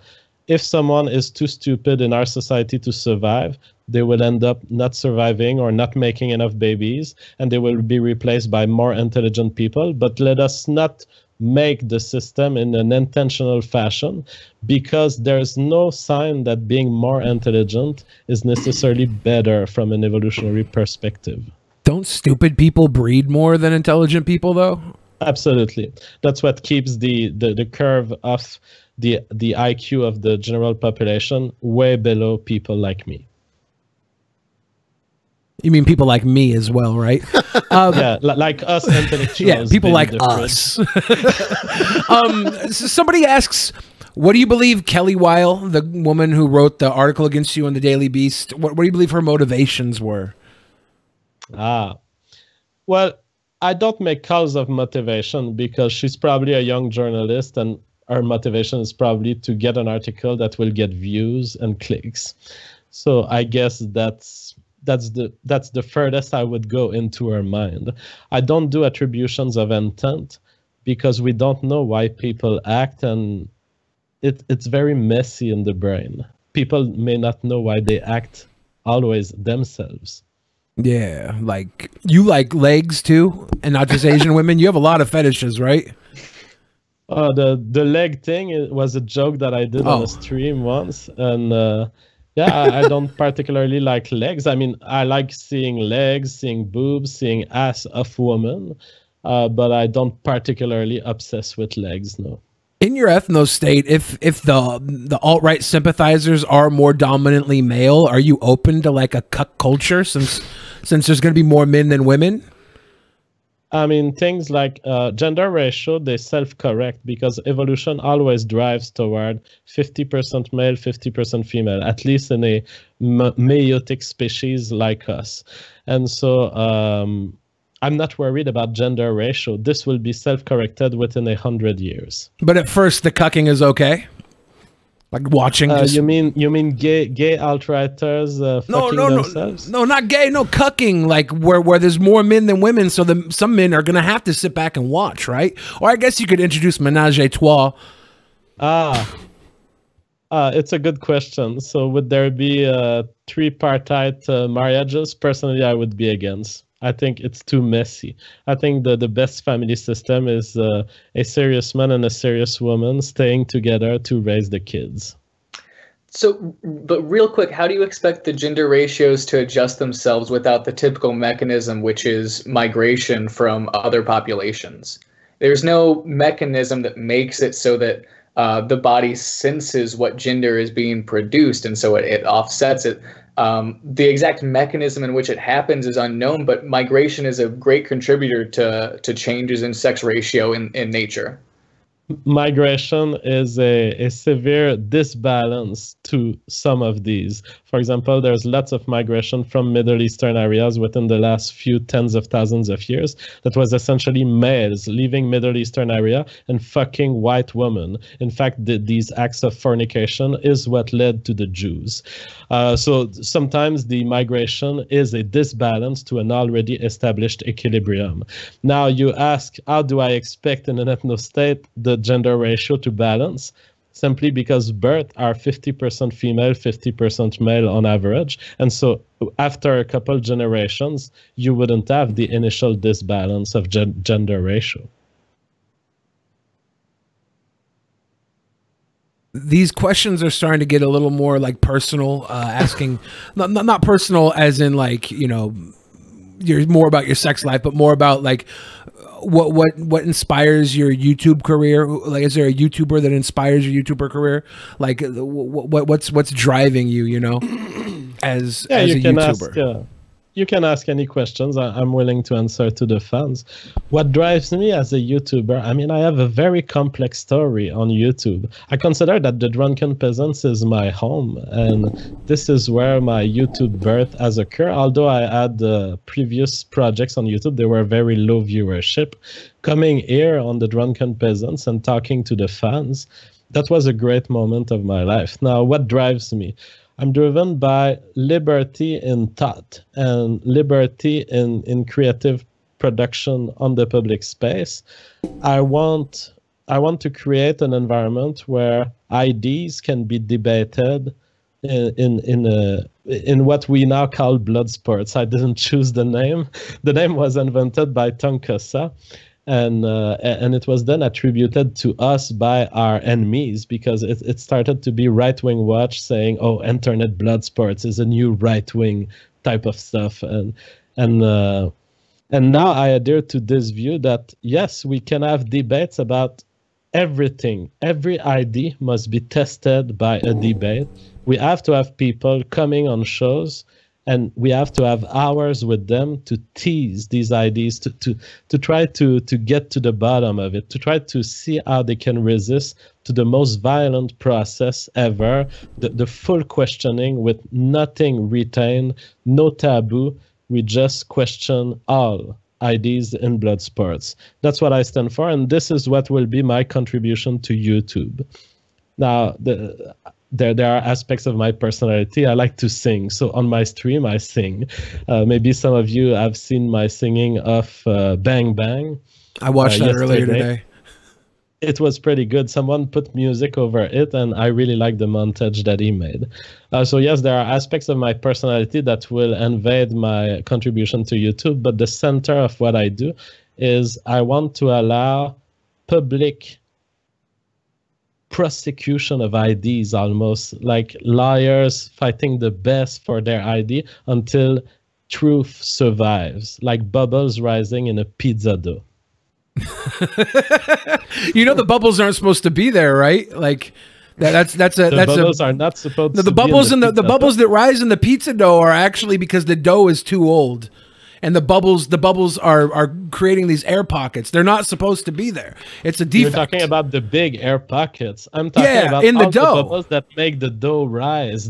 These have to be there. They are the product of the yeast. That's what makes the dough rise. The big bubbles are an artifact of that process. I'll tell you what. I personally like the big bubbles. I'm sure JF said years ago he was going to make a cooking show, and I still have not seen one cooking video. He said he was going to make a poutine video and show us how poutine is made the best possible way. Yeah, well, what's your ideal poutine?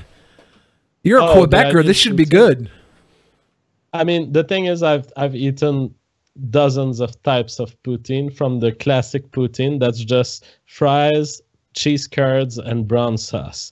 And then I've eaten very eccentric poutines, such as foie gras poutine, squid ink poutine.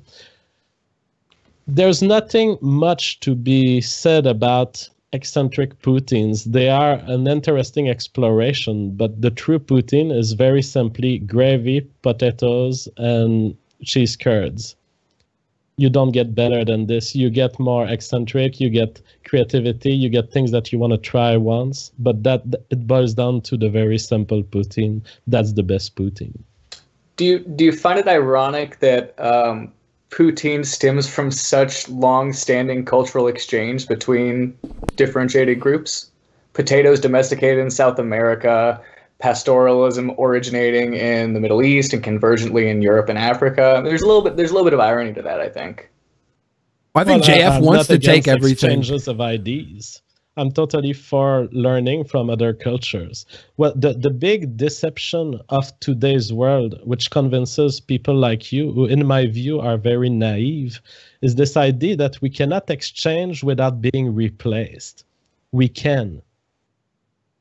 I apparently we have to agree to disagree, because I think there's the exact type of replacement happening, and I don't think that replacement is really the proper term for it. So I mean, genetic replacement is genetic replacement. You invite people in your countries that reproduce more than you and that reproduce between each other. You will get outbred. That's what I call replacement. Well, sure, but if you look at the genetic makeup of current populations, they look nothing like they did 300, 400, 500, 600 years ago, but you're still maintaining for this particular organization to be kept static, which is impossible. It's a pipe dream that you've latched onto for whatever reason. I don't really care to dive into it, but it is impossible to stop the changing of populations and of cultures and of peoples. That is the pace of history. That is a total divagation. We have someone who says it's not possible, and then I propose a solution where it does happen, and he says, well, that's not desirable. So let's be honest about what you're saying. Is that impossible or undesirable? I mean, so it's impossible. I pointed out the ways in which the demographics of your nation state would change through time, or it would just die out, because that sort of change is necessary for populations to adapt, to maintain, to resolve genetic loads. So you're asking for something that can't be done in the grand scheme of things. No matter what, there's going to be shifts in allele frequencies. There's going to be differences that occur through time and space and cultures and in the ways that people interact and organize. You can't keep the world stuck in a snapshot that you prefer. I think you're misrepresenting my view. I'm not for the crystallization of genetics. I am for the consensual breeding with people who I agree to breed with. I am against unconsensual replacement of societies. All right, we'll end up just going back to the last conversation so we can move on. Yeah. Was there other questions from the fan? Yeah, let's see. Yes. What's your opinion on the doxing controversy surrounding Kraut and T and several other YouTubers a few months back? I was pretty much at the center of all this. It's important to note how much this whole story with Kraut, which led to him privatizing his old YouTube channel, essentially deleting it temporarily. Now some of his videos are back. This all started with a scientific argument. This all started with Kraut making the crazy claim on the public space that race is not real.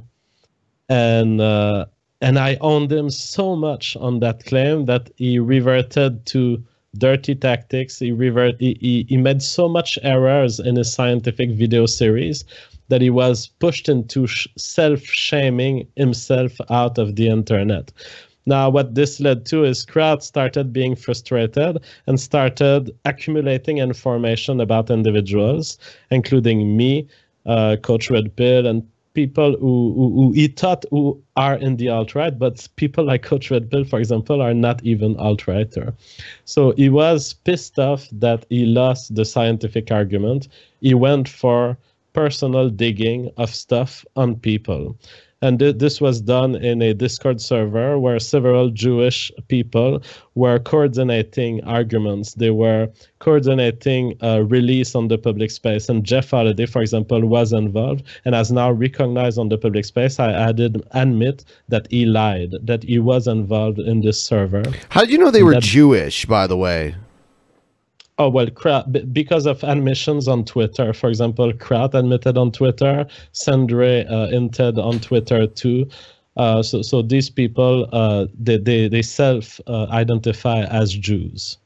Now, yeah, so what do I think about what he did on this server? I don't think it's that dramatic what he did. But what he did was he was accumulating information on individuals. And there's no reason to attack individuals on the internet. If you have a good argument, a good scientific argument, just talk about the argument. That's what I've always said should be the case. And Kraut just derived from this because he could not win the argument, because he wanted race to be unreal so much that it led him to state a series of errors, more than 100 errors in 4 videos. I just read 14. All right. Yeah, I didn't even know about the server until after it was already taken down. I knew about it. I used to dox people. I've heard people try to link me to that. I've heard all kinds of crazy rumors about it. I really didn't dox rumors people. About the server? Oh, yeah, I mean, I knew that there had to be some coordination of some sort happening. I didn't know it was a Discord server, but when I started seeing tweets that were coordinated against me, Jeff Holiday releasing stuff and then Kraut releasing stuff and people retweeting each other, I said, okay, there's some place where they coordinate and they just want to attack the person.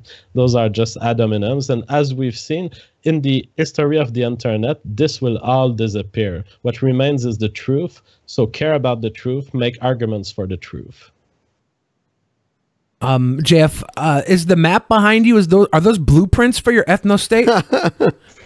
Yeah, it's an ethnostate of hobbits that I'm starting. I love hobbits. It seems I think it's from Lord of the Ring. I think you guys can Google it.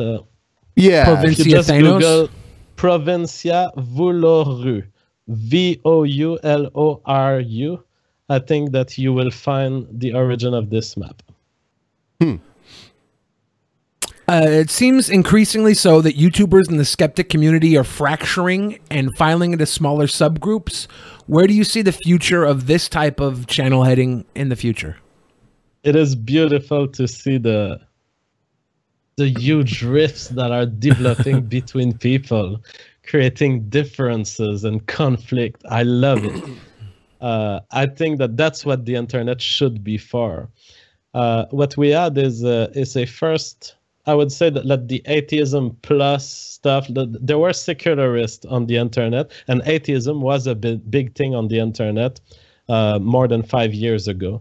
Now, this community kind of split between atheists who are just not believing in God and secularists who want a left-wing state. That was the atheism plus people, the free thought blog people. That was the first big riff.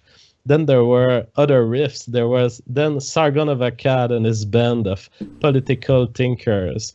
They didn't really fit into the secularist militant view of Richard Dawkins, of Jacqueline Glenn, of people like TJ also. So they kind of rifted away by having a conflict with Thunderfoot, who is like just a left-wing, a somewhat left-wing atheist who's mostly interested in science. So there were other rifts like this where the more political side of YouTube has been less and less interested in interacting with people like Thunderfoot, and Thunderfoot doesn't have anyway the intelligence to discuss politics. He is essentially retarded from the political point of view. He demonstrated this when he came on the Drunken Peasant and lost against G-Man. You thought he lost against G-Man? Well, G-Man wins all the time, right? You know what? I see the comments at the bottom of the video. It's like, Thunderfoot was right. I understand his argument, but damn, he presents them bad. Now, I was hoping the reality of Thunderfoot is that every time he speaks of politics, he makes errors. He doesn't care about the details. Thunderfoot, keep doing your maths. Just think about numbers and calculate how a cylinder can contain a car and how fast that car can accelerate. You're very good at this, but every time you talk about politics, you embarrass yourself on the public space. Now, there's the most recent rift is this whole internet blood sports things that has developed with Warski, Baked Alaska, Tonkosa, and the Drunken Peasants, who I would argue that you guys were holding internet blood sports debate types before it got named that way. Now the features of the new wave of internet blood sports is highly intellectual. It's like I'm a PhD in biology and I'm following these guys and it's at my level. When they argue that I sometimes have difficulties debunking people because we have specialists, we have experts debating it in the most free style possible. So I would say the current rift that has developed there will lead to an exploration of more and more expert discussions live on the internet with all it's possible, everything can happen type of stuff. And I think that the super chat system has had a huge impact on this because people want to see the action. People, they see action, they pay. That's the system of the super chat. So I think that when YouTube invented super chats, they didn't know that it would impact political discussion as much as it did and as much as it will. I can see where you're coming from with that. I agree with you as far as the super chat. Just the paid on the screen messaging has changed things a lot. Now, someone, speaking of that, I just saw one pop up, a question for you. They were kind of alleging that you were trying to have an anchor baby to stay in the U.S. What do you have to say to that? Yeah, that's one of the conspiracy theories against me. I already have a child in the U.S. I don't have interest in having an anchor baby. What you read in the Daily Beast about me is false. She pretends that I did not have a green card. I had a green card. I've been having a green card. I've abandoned it voluntarily because I've decided to build a family in Canada because of the kind of prosecution and the kind of persecution that white families have in the U.S. It has become impossible for me to have a family in the U.S. So what I did is I abandoned my green card. Never in my life did I need to make a baby to become an American citizen. Never. I've always had the option of becoming an American citizen, and this did not involve a baby. And people tend to think of anchor child, and they don't realize that a child will not get you citizenship in the U.S. It's most of the time it's marriage, and I was already married, and I got my green card, and all I had to do to become a U.S. citizen would have been to stay in the U.S. I chose otherwise for personal reasons, but I didn't need to make children to have U.S. citizenship.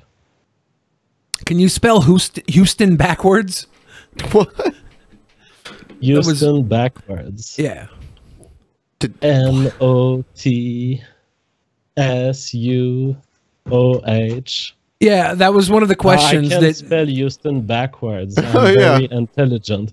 Well, but yeah. I will say it is not because someone could not spell Houston backward quick enough that they should be deprived of decency, liberty, and self-control. Okay, that's what I was getting at, because So- that was one of the questions that was asked to the girl that they said was undeemed for you to date, right? And they asked her a series of questions. That's not a fair representation. She was found that she needed a guardian to take care of her financial stuff and some decision making in her life. There has never been a finding by courts that she could not consent to sex. Okay, yeah. Is there a YouTuber that you believe to be the most toxic? Who is it and why?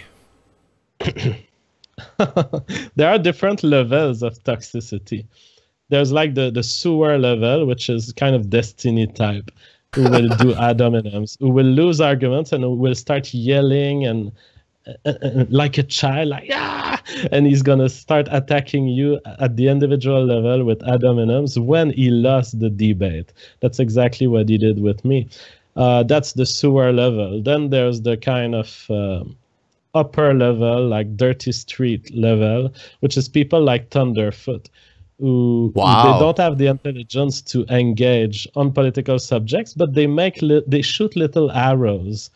So Thunderfoot, why don't you come to talk to me instead of insulting me on your Twitter? You want to talk about my private life? Why don't you come here on the Drunken Peasants or on Warski Live? I'm available. Do you have stuff to say about my private life, Thunderfoot? Is that I did try to contact him. I wanted Thunderfoot to talk to JF after I saw Thunderfoot hurl arrows, as he just put it.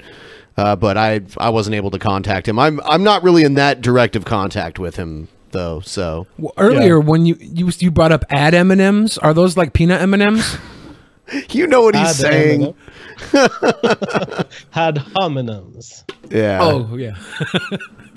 That was the list of questions we have here. All right, so Kevin, is there anything else you want to say? I might cut you loose soon, unless That's cool. I should probably to get to bed. Not really much to add, but I would happily challenge JF to a future debate about race realism because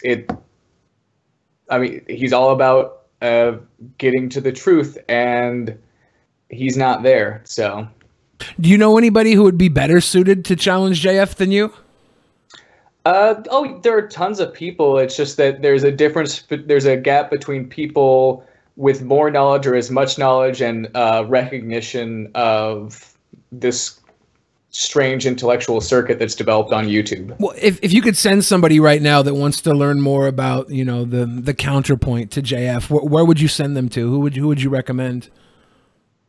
So population and quantitative geneticist Graham Coop does a lot of good writing about genetics, population genetics, and what that means for society. Noah Rosenberg has written a lot outside. The main issue is, and it's an issue I actually take a big grievance with, the divorce between academic culture and the media that academia uses, like journals, and this new intelligentsia maybe that is arising on YouTube with people like JF. And those two worlds aren't talking enough, in my opinion. I will say before Kevin leaves that, yes, I accept a debate on race realism anytime. If you want to come on one of my shows, or if you want to come back here on Drunken Peasants. All I've stated, I will state it again, and this was not debunked. The race identifiers that we know of, they have relevance, they contain information because they reveal the likelihood of someone to be more or less intelligent, to have political preferences A, B, C, to vote Democrat or Republican. And to that extent, they are real. The race identifiers refer to actual systems in the physical universe that are observable, that exist, and that can guide our decisions.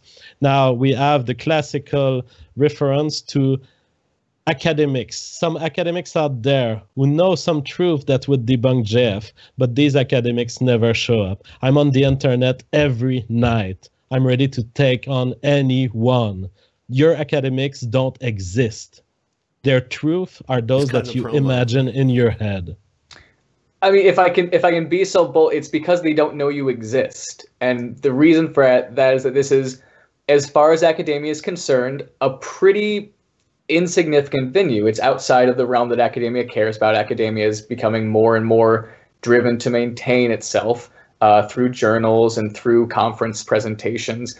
It's not because they're scared of you or because they know that you're right. It's just because they literally don't know that blood sport exists because they're too busy writing papers and getting grants. Again, we have the classical Kraut argument. They're busy because they have a busy life. Well, go explain to these guys that I'm talking to hundreds of thousands of people and explaining them truths that they cannot debunk. And if they think they can debunk it, they come and see me. I mean, I would happily email them. I don't think you're going to get a response, but it's not because you're right. If there's no response, there's no truth. If you cannot state the truth, if your truth is hidden, it doesn't exist. That's the principle of blood sports. It's just in sports. Academic papers that don't mention you by name. I mean, we can talk about this later. I've read all academics' paper on the subject that I could grab, that I could have access to. There is no debunking of the reality of race currently. The reality that observable features of the face and skin color are linked to stuff like IQ, to stuff like genes, to stuff like political preferences. There is no doubt that this is true. Somebody asked what books you would recommend, JF, that further your ideals other than Mein Kampf. Mein Kampf is a very interesting historical book. I suggest that everyone should read it. Then I would suggest, if you want a view of evolution, if you want to understand how evolution works, I would say start with the selfish gene of Richard Dawkins, then the extended phenotype of Richard Dawkins. They are extremely beautiful book that have found a way to explain the theory of evolution in a way that is simply unequaled still as of today, even if they were written decades ago. Okay. I want to thank Kevin for coming on. Kevin, you want to give your endorsement for Mein Kampf too? Yeah. I will pass. Looks like you're trying to grow the Hitler stash there, dude. It's trying to come in, isn't it? I recommend anyone to check out this book that's stuck at home on a rainy day. Dun, dun. Reading Rainbow. Ethno Rainbow. Yeah. All right. So G-Man wants to come on, so we're going to go ahead and let Kevin loose. Thanks for coming on, Kevin. Yeah, thank you. Thank you. Have a great night. Thank you. Bye-bye. All right. All right. So here, and we're also gonna bring on MedsPeds too. All right. She was supposed to come on. We're gonna have a party. Let's see. I'll call G-Man. He'll be like, I wasn't ready.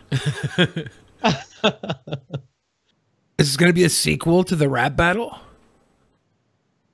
I'm so happy if we can get to talk to G-Man. Oh, he's coming. All friendly. He's coming. He said, oh, here he is. All right, here's G-Man. Oh, yeah, G-Man. How you doing, man?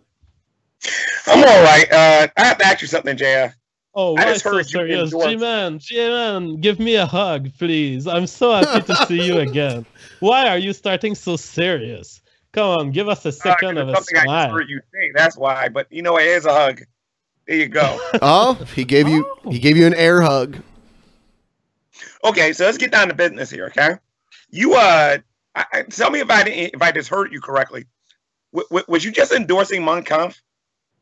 A book I written didn't by say Adolf I Hitler? endorsed Mein Kampf. I would say I said that I endorsed anyone to read that book. I think it's a great book, and people should read it to understand history.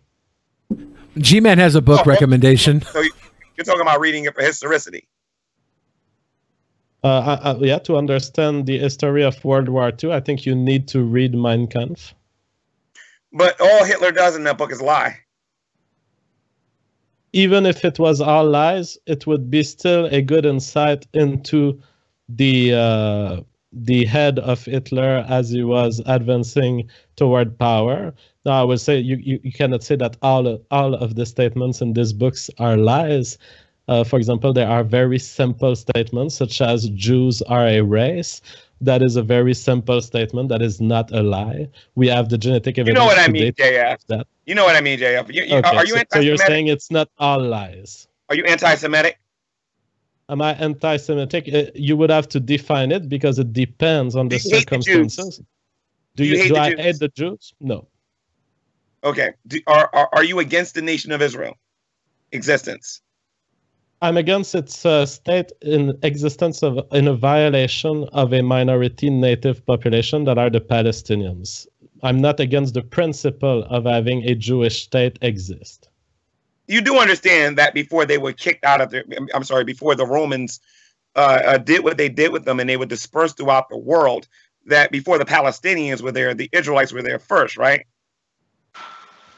Whoa. Yeah, sure. They might have been there geographically, but as far as I'm concerned, a state should not establish itself in violation of the rights of the native. That's why when I talked to Ben and to Kevin earlier, I said if I establish an ethno-state, it will not be being violent toward a minority. The problem of Israel is that they were violent to a minority, and that's the problem I take.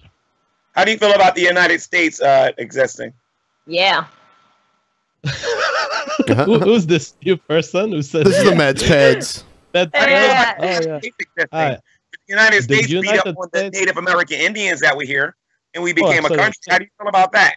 I am for the self-determination of Native Americans. I believe that Native Americans should have all control, and they should be able to establish a state of their own if they want, or join our state if they want. I believe in leaving them a lot of territory. I am totally against what was done to the Native Americans. I stand with the Native Americans in any request for self-determinations they might have. I didn't expect that at all.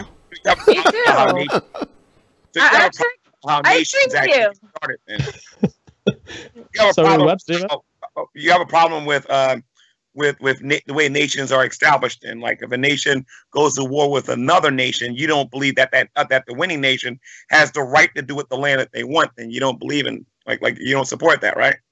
I mean, all history being leading to some violence at some point. Of course, everyone has in their past acts of violence. So we all rest on lands stolen to someone else. I am disgusted by this past, but I will not disallow myself to exist because of it. But if, while I'm alive, I have a chance to stop a violent actions, I will. Wait a minute. While you're alive, you will stop violent action. So, okay, so you believe that the Native American Indians should control the United States and not Americans? No, not the Well, they are Americans. I think they are Americans. Like the original Americans. They were here first. That's what I'm trying to tell him. So you believe that the Indians should just have their state here then, right? I think that we should split the United States and Canada in smaller countries. And if the Native American would want to take control of one of these countries, I think they should. And I would meditate for that to happen. Okay, so then you have no problem with Israel existing then, because Israel was dispersed from their land and they came back and got their state back then. So you should have no problem with Israel taking back their land from the Palestinians, and since it was theirs first. There are lots of differences. The difference is that if there is no consent from the native population who now exists, what I'm picturing is a situation where the Americans would deal with Native Americans. They would agree on a deal. Israel did not agree with the Palestinians on their oppression. Israel violated individual rights of Palestinians by establishing without consent. Israel violated nothing. That was Israel's lands first. Let me ask you a quick question. Do you believe that Adolf Hitler was a good man or a great man? What a loaded question. Oh, it depends because Adolf Hitler has done a lot of actions. I think that a lot of his intent was good, as far as I can understand. I mean... I'm sorry. Which intent was good? Lying about the Jews, saying that they lost the war because of them, or perhaps the concentration camps, or perhaps baking them in ovens? What exactly do you believe was good? So you're not talking about intents, you're talking about actions there. That being said, I think that I believe he was an evil person who I wish we caught and made a public example of. For example, only man. One of the intents of Adolf Hitler, which was beautiful to me, is his view of the German woman. He had a view of the German woman as being beautiful. He called them fair-haired. And I think that he had a view of the German woman as being respectable, and he wanted to preserve and respect the German woman. I think that was one of the beautiful aspects of Adolf Hitler. Did she make dinner in the kitchen and have lots of white babies? I don't know that Hitler has commented on dinner making. Well, JF wants to be the dinner maker, right? You want to be the stay-at-home dad. Oh, stay-at-home dad. Yeah. Absolutely. Yeah, I'm a stay-at-home dad. I mean, most of my work is done at home, so for me it's very easy. I'm totally for high involvement of the father in the children's lives. I think that the modern concept that we have that the men are the provider, and we tend to think that in the past it was this. I will point out that a lot of, at least my ancestors and a lot of the people in the way we live in Quebec, dads were handling the farm and they were present in the family. They were not outside making money in some sort of industry.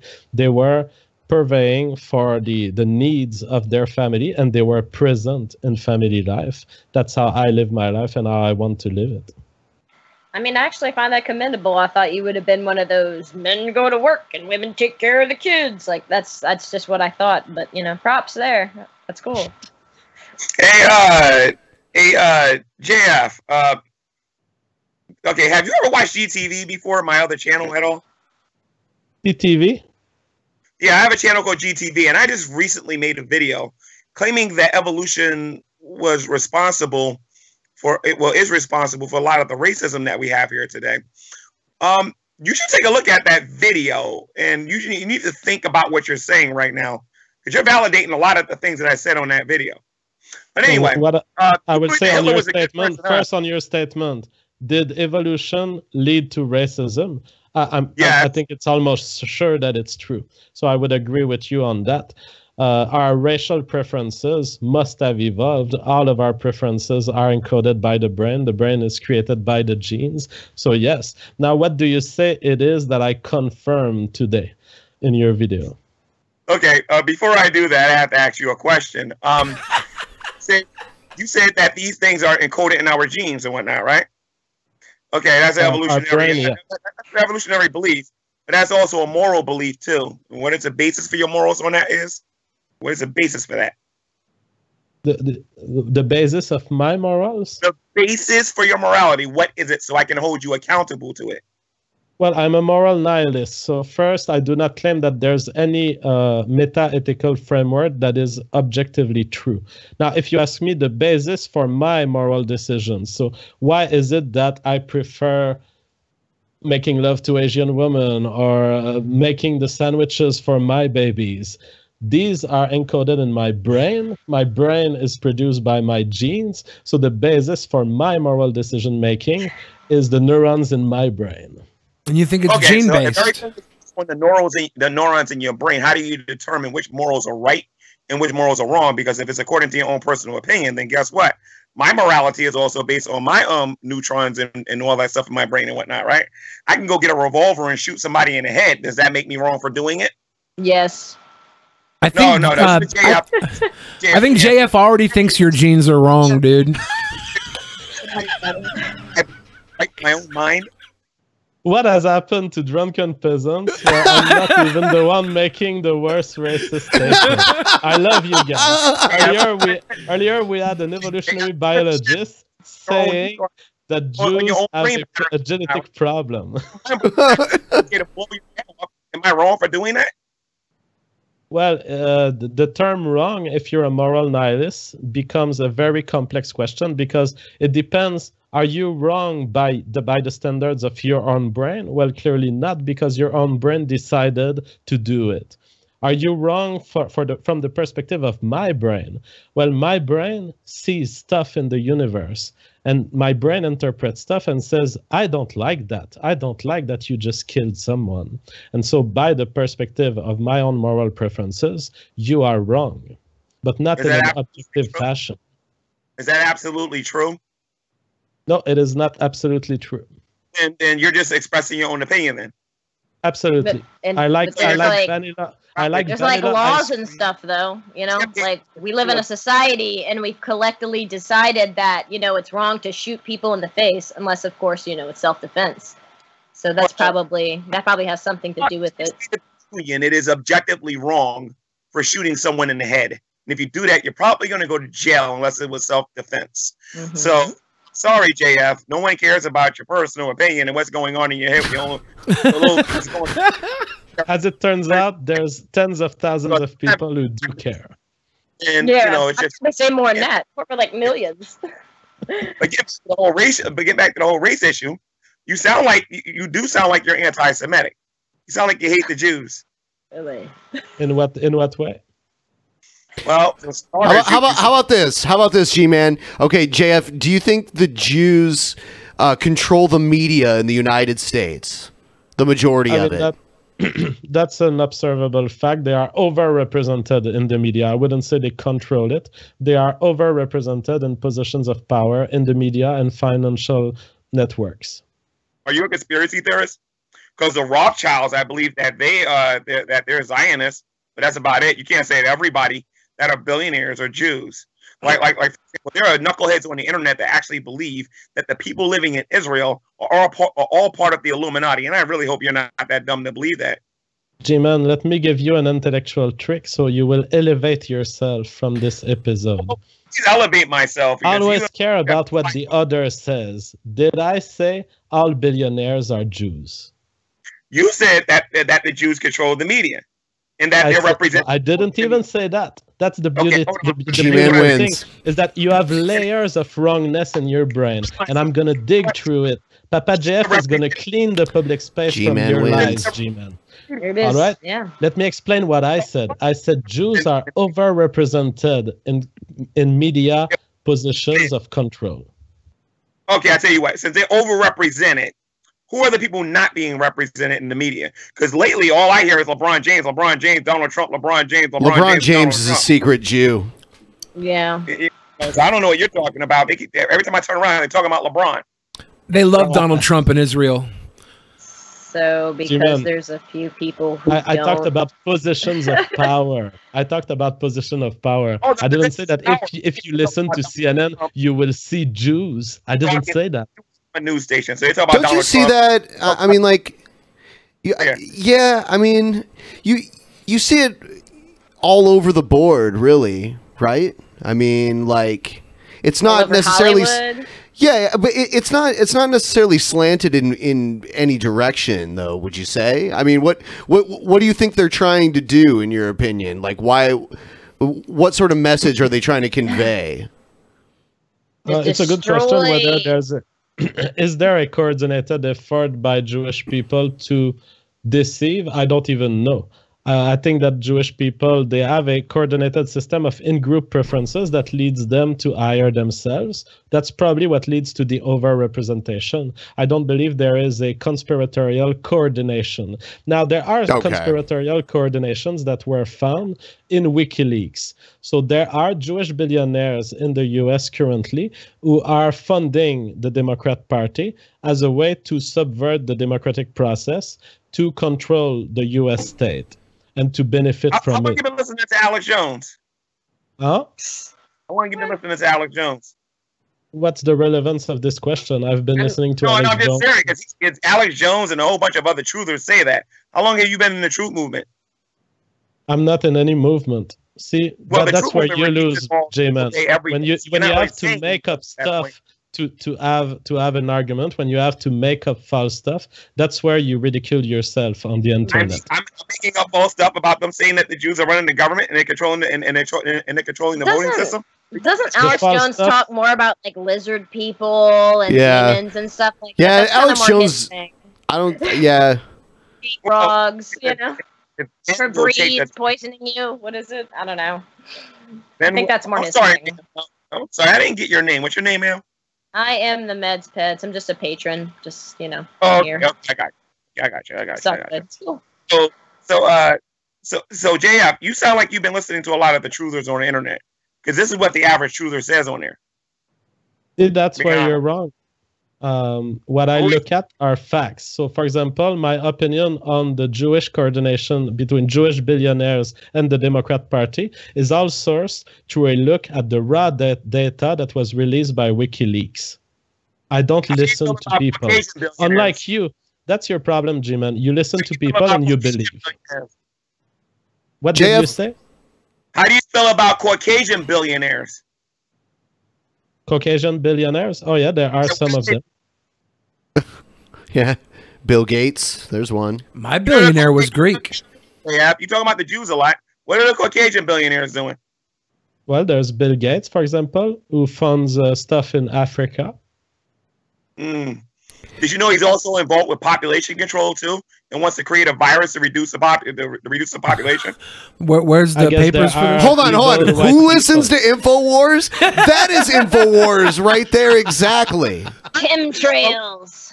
I'll admit, and I listen to some of them sometimes when they're saying that they're all trying to control the population. Sometimes Alex Jones is right. Yeah, when I listen to him, he's right. A broken clock strikes right twice a day. G-Man. Hey, JF, just out of curiosity, have you taken a DNA test to determine your ancestry? No, I did not. There could be surprises in there. Information on my tree of ancestors, so I can trace back who were my ancestors in France in the 17th century.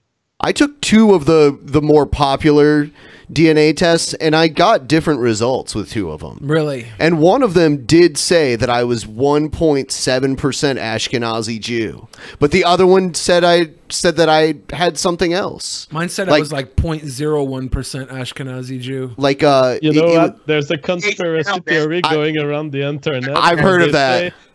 They 23andMe. It's essentially the Jews are controlling the genetic test, and they want to make you believe that you're more Jewish than you are. I don't believe that. 23andMe is owned. 23andMe is owned by Susan Wojcicki, the owner of YouTube. Her sister. Or she's like the CEO. Yeah, the CEO of 23andMe. Yeah, she was a starter, whatever.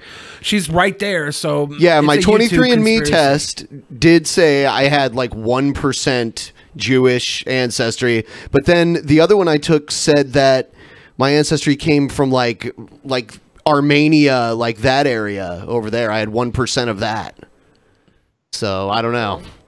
It wouldn't be surprising. I mean, it doesn't take much to lead you to have a few little percentage of DNA of a certain group. Yeah.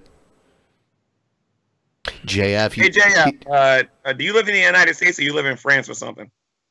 I live in Canada. You live in Canada.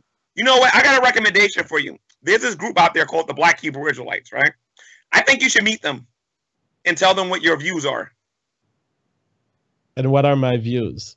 Well, they agree with you, I think, in the fact that you don't sound like you like the Ashkenazi Jews in Israel. You sound like that you want to take them out of the country. You believe that they're land dwellers. You sound like, you know, that you're a Hitler supporter. And the Black Hebrew Israelites, who believe that they're the biblical Israelites, would actually agree with you. See, that's the problem, G-Man. You start all of your sentence. You start all of your sentences with "you sound like." One day you will become a true intellectual, G-Man, and you'll be able to fairly represent your opponent's view by saying "you said that." Hey, listen to me, dude. I'm way more intellectual than you, and you're lucky this is all we're talking about. Because if we were talking about the existence of God or anything like that, I would run you in the dirt on the ground. Are we going to start doing that now? Oh, no. I think it's pretty clear for anyone listening who's been a fan of DP for a long enough time to understand that not only did I own you on Evolution, G-Man, I also proved that I was a better rapper than you. That's how he did. I remember that. That was fun. Wait a minute. Where's your evidence for evolution? I want to know the evidence for being a better rapper. Let's do 2.0. Yeah, let's go with the fossil record. Where's your evidence for evolution? So what are you talking about? The evolution of what? You believe that you share a common ancestor with grapes. Can you please show me how that's possible? Okay. The evidence is that we have DNA segments that are very much like those of the grape. No. You say you kicked my butt in evolution, right? Show me how you share a common ancestor with cantaloupes and watermelons. Or are you saying that you don't believe in that? So the reason why I believe that we share an ancestor with all the plants is that we share parts of DNA and we share the same mechanisms for ourselves with these plants. And there is no serious explanation. Hey, can you stop cutting me, G-Man? All right, I'm not Thunderfoot, and I'm saying an interesting stuff to you, so you should listen. Whoa, the reason why I think we share a common ancestor with plants, is that we share DNA segments that are very similar and similar cell mechanism that seem to work in the same way in both species at the cellular level. And the most... See, you're always missing the end, and that's the best part. PZ Myers is? G-Man, listen to the end, G-Man. Do you know who PZ Myers is? Listen to the end, and then you're going to answer everything you want about Just wait, G-Man. Just wait, G-Man. As an argument for evolution. The best explanation to explain why we would share these DNA segments with plants is that there was an ancestor that led to these two branches of living. It is the best explanation, that there is no alternative explanation that is as good as this, especially given the fact that we observe that we make babies today and that the plants also make babies today. So thinking that they come from an ancestor is not a very big jump of logic. Now, G-Man, I've finished my explanation. Talk to me about higher. I want to hear about it. G-Man doesn't even have to listen to win, okay? He's that good at winning. All right. So show you that you're wrong. Number one, you said that there are no alternatives. Number one, there's intelligent design. And just for the record, similarities don't prove that just because you have similarities with plants and with humans and whatnot, that automatically means that we're related. No, all it means is that we have a common designer that made us with similarities. Okay, check out intelligent design. You'll find out that you have more competition than you think. Number two, obviously the Christian God, right? Number two, macroevolution. Teaches that over a long period of time, you apparently evolved from what is that thing called? I forget I think it was a tetrapod or whatever I think it is, or fish or whatever. You believe that you evolved from that, yet you have no fossil evidence, no intermediary fossil record to be able to prove. I've been to the Museum of Natural History. They have similarities, but you don't got each of these intermediate stages in the form of fossils to prove that your evolution is actually true. That is not true. That is absolutely false. We have the Acanthostega. Listen to this. We have a fossil called Acanthostega, which is the... I'm not done. So here we go now. Okay? Here we go. Let Demon win. You have an argument. True and real science involves observation. You haven't observed any plant evolving over millions and millions and millions and millions and millions. You're gonna laugh all you want, but laughing ain't proving nothing. You haven't observed any. How can anyone observe something for 1,000,000 years? God can. And I tell you, it's not science. It's a religion. It is not science. He can't verify it. He can't prove it. But he can give you suggestions about what happened, but he can't prove it. So if someone else observes something and documents it, and then people later, observe it and compare it, that's not observation? I mean, I'm not a scientist, but that just seems like, I don't know, that people can like spread information throughout years with like drawings and shit. I don't know. Maybe I'm wrong. So here, G-Man is making several fallacious statements. Okay, are you done talking now? So G-Man is making several fallacious statements. First, he thinks that science needs to observe the thing that claims exist. Science is based on observation of facts. And the fact of the DNA constitution of plants today and the facts of humans' constitution in terms of DNA today are observable fact. So he discards these facts because he wants you to look at the original ancestor. But I never claimed that we could look at this ancestor. I said that the best explanation for the facts that we can observe today is evolution, and it's the fact that these different species of today have common ancestors. Now, he also lies straight out. He says that there is no intermediary fossils between the fish and the tetrapods. You guys can Google Acanthostega. It is a fossil. Wait a minute, I didn't say that. Wait a minute, I didn't say that. I said what did you? There are no intermediate species to prove that you evolved from a fish. For example, where are your gills?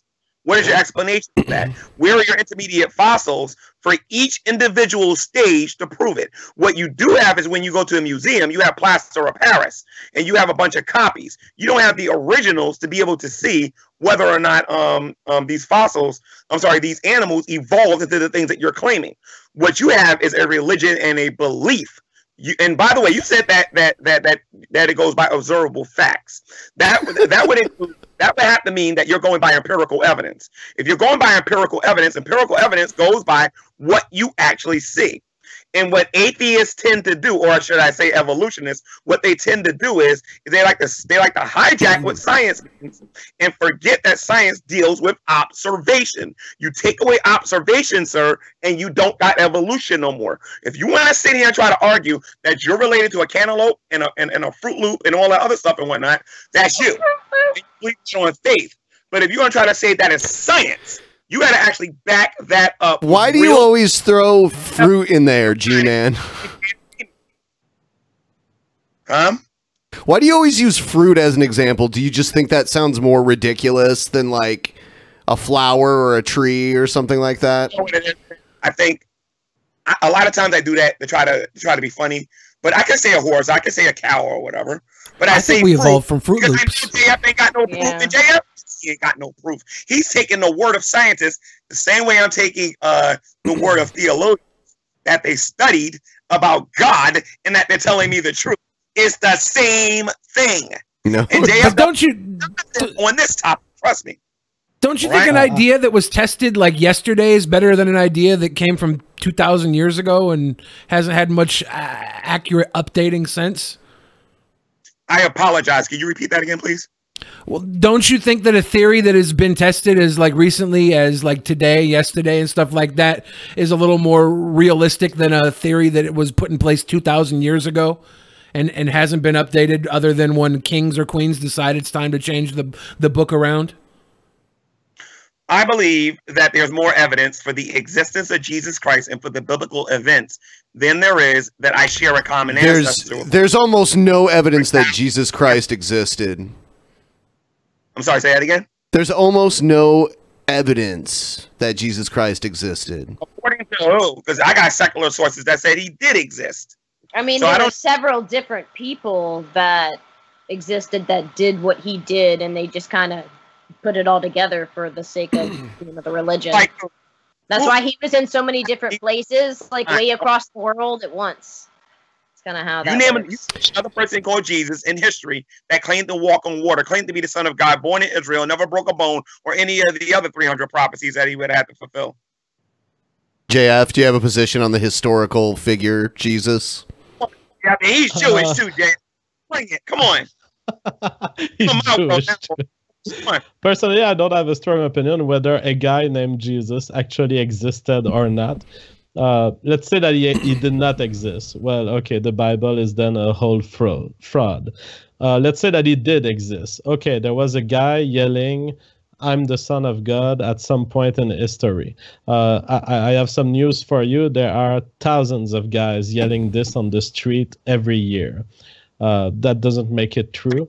And G-Man takes issue with the fact that we're related to quanta loops. I mean, in G-Man's theory, we are related to quanta loops too. We're just related to creation. We are related in that we are the product of your God. So what issue do you take with being the product of a common process? Are you insulted by being the common... Are You believe that you evolved, and you have no evidence for that. However, you look at my hat, you look at the watch you're wearing, if you're wearing one, the suit that you're wearing, even the hair even your hair if it got cut. We all know that a human being was involved in all of that, right? That there was an intelligence involved with that. However, you can't prove that life came into existence without life actually being involved in it. You can't prove that. That is a faith. That is a religion. That is not science. And until you prove that it's science, it's a theory. It's a theory. Theories are science. I'm using your same atheistic arguments that you make against God against you regarding evolution, because I know 99.9% of the time atheists are not being intellectually honest regarding whether or not Christ exists, whether or not God exists, and whether or not Christianity is true or anything that's in the Bible. Damn it, so, evidence. Want to know what? Show me your evidence. How do we have to show evidence? We have common processes with these fruits, and so something common has led to it, and evolution is all we know that could lead to that. Now you mischaracterize my opinion because you characterize the opinions of most atheists, but I differ with most atheists on this question. I'm not claiming that life has emerged from non-life. I never claimed that. Oh, okay, so where did the first life form come from? So I believe in the system of phenotypic revolution, which is a system where life forms create other life forms. I believe that DNA-based life on Earth was created by a previous life form, which we call the RNA life form. Oh, the RNA life form. So you believe that life came from non-life? No, I believe that the RNA life form came from the protein life form. Oh, really? And where did that come from? The protein life form probably came from quantum replicators, but we don't know exactly how they work. So at this point, we alive, yes or no? First, G-Man, first there was the egg, then there was the chicken, and then there was the RNA life form. That's how it happened.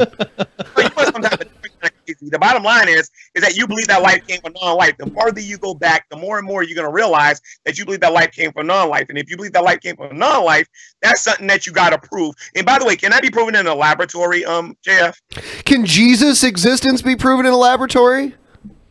Actually, yes. Actually, yes.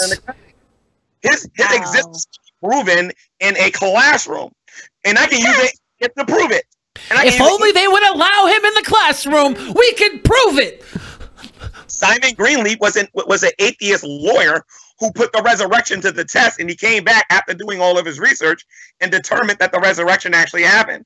So there's more evidence for the resurrection. Are you kidding me? This too, versus what this black. How could he have proven that someone that was executed on the other side of the planet 2,000 years ago came back to life? How can you prove that scientifically? Eyewitness testimony. Okay. Wait a minute. Hold on a minute. Eyewitness testimony and literature. The same way, and by the way, before you laugh at me, the same way that JF will try to argue something happened 4 or 5 billion years ago and he wasn't there to see it. I'm just saying. Let's be fair here, because if you can't do that, you're going to get on to here, I'm telling you. And we have evidence. Remember that argument you went about evolution, sir? You didn't win, and you're losing right now. Where is your evidence that evolution is true? Oh, damn, G-Man wins. He's going to call Thunderfoot because he needs some help. Thunderfoot's the only person here that ever came on here and shut my mouth up about evolution. But you, sir, ain't going to shut nobody. Wow. The thing is, come on. G-Man, you're there saying, prove that evolution is true. Evolution is true as a theory. It's a mathematical construct. Now you have to ask yourself, this mathematical construct on which we can both agree, you agree that in a theoretical system, the individuals who make babies will compete. Some of them will be better than the other, and they will replace the other. Do you agree with this basic theoretical statement? Yes, I agree with that. And so then you have to take this theory and you have to look at reality. You have to ask if humans have what it takes to fit this system. What do you need to evolve? Well, you need to make babies. You need to have genetic descent. You need these genes to mutate a little bit. All of these three conditions are met. And so my question to you as a curiosity, because I don't take you seriously at all, but when was the first baby created in your line of ancestors? Well, the first baby that was created in my line of ancestors came from Eve in the Garden of Eden. Who made Eve? After they were kicked out of the Garden of Eden. And how did Eve appear? And why is she related to Fruit Loops based on her genetic test? Adam set the dust of the earth, and God breathed the breath of life into him, and he became a living soul. Then God said it's not good for man to be alone, that he put him into a deep sleep, took a bone out of his side, and created Eve. That makes more sense to me than believing that a self-creating cell came out of nothing, you know what I mean, and had two sex organs. You understand what I'm saying? That is nonsense. G-Man, prove to me that God did that to Eve. Prove to me. I'm sorry, say that again? Prove to me that God did that. Oh, with Eve? Oh, I believe that with faith, but I also believe it. So you're holding me to a standard that you don't hold yourself, you little dirty bastard.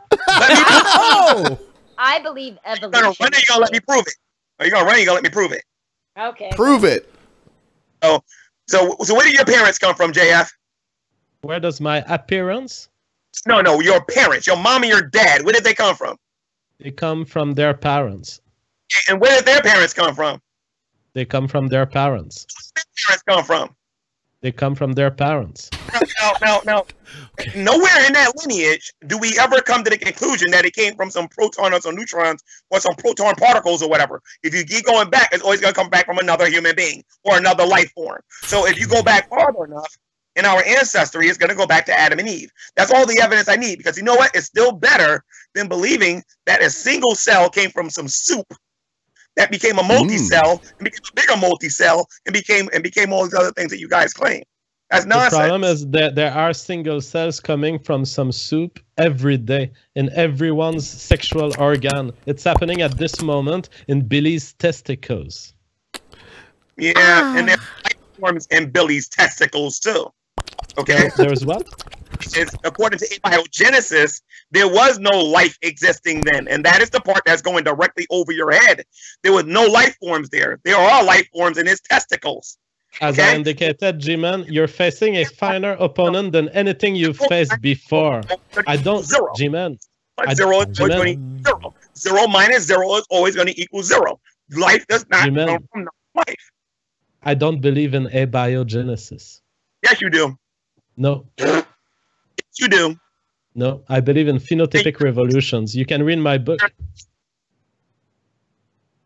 Then you have a belief in a God, then?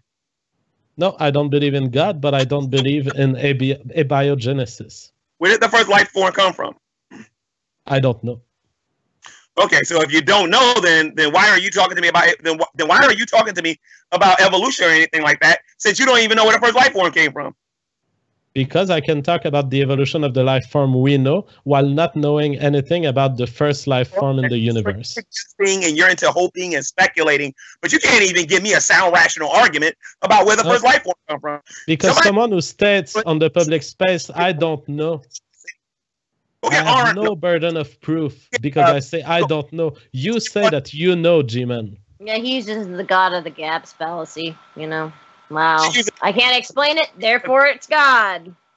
God at the Gaps does not work with Christianity, honey. God at the Gaps says that if there's something there that can't be explained, you throw God in there. That is only for deists. That is not for Christians, because God created everything. That doesn't work with me. I want to slide up inside God's gaps. God's going to have to do a whole lot better than this if y'all want to hang with me. Come on. A very good comment on the chat I read is you can observe the moon's craters without knowing about asteroids. By the way, J-Man, your interruptions of me are very impolite and very unpleasant for the public. So please shut up when I speak. I Adolf Hitler. Just shut the fuck up, G-Man. Shut your fucking mouth, you fucking idiot. What? What's going on? Rap battle. That's why you're mad at me. All right. JF won the rap battle, right? This has been determined by survey. I won the rap battle. Say chocolate blue. God, I hope I'm not that bad. You're still. That line was bad when you said it 2 years ago. You're still on. Right now. Oh, okay. Are you serious? Dude, you need to stop doing that. Evolution is false. Atheism is ridiculous, and you need to repent. All right. So, G-Man. G-Man, are you ready? Are you ready to rap battle JF right now on a 2.0?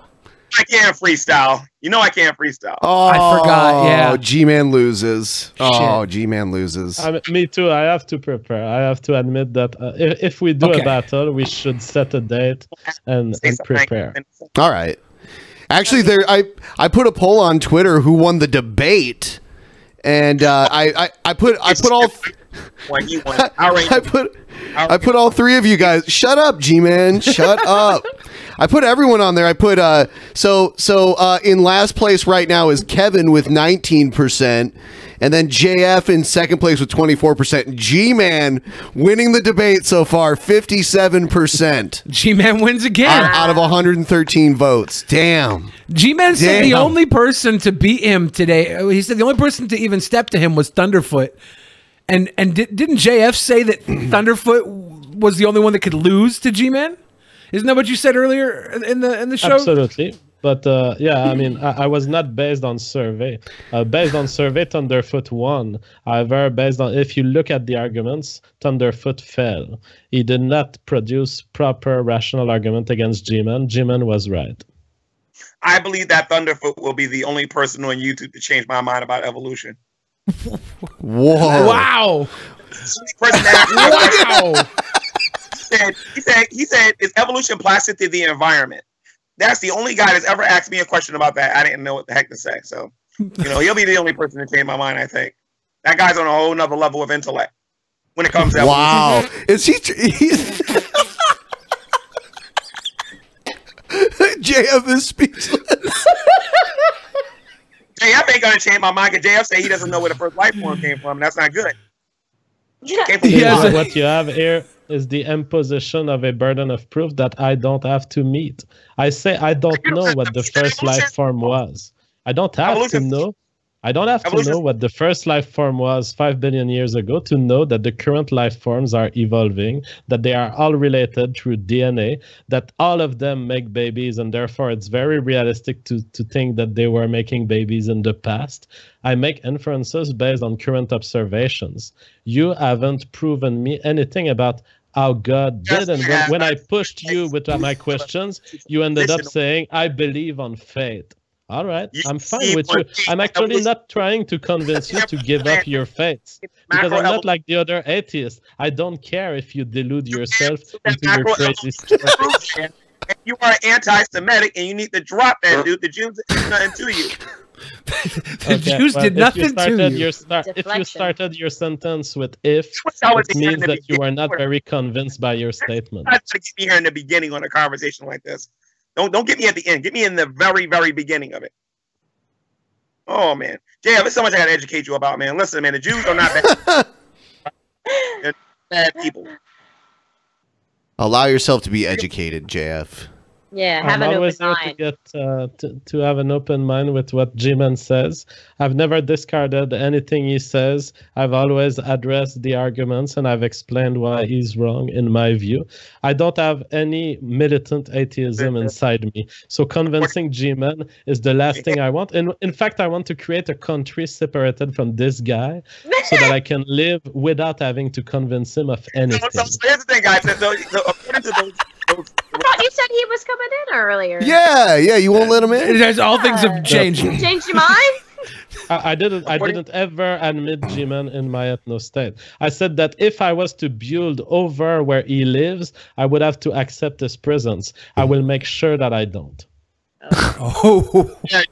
JF, listen, man, I feel bad, bro. I don't even believe you're an atheist, so don't even worry about it, man.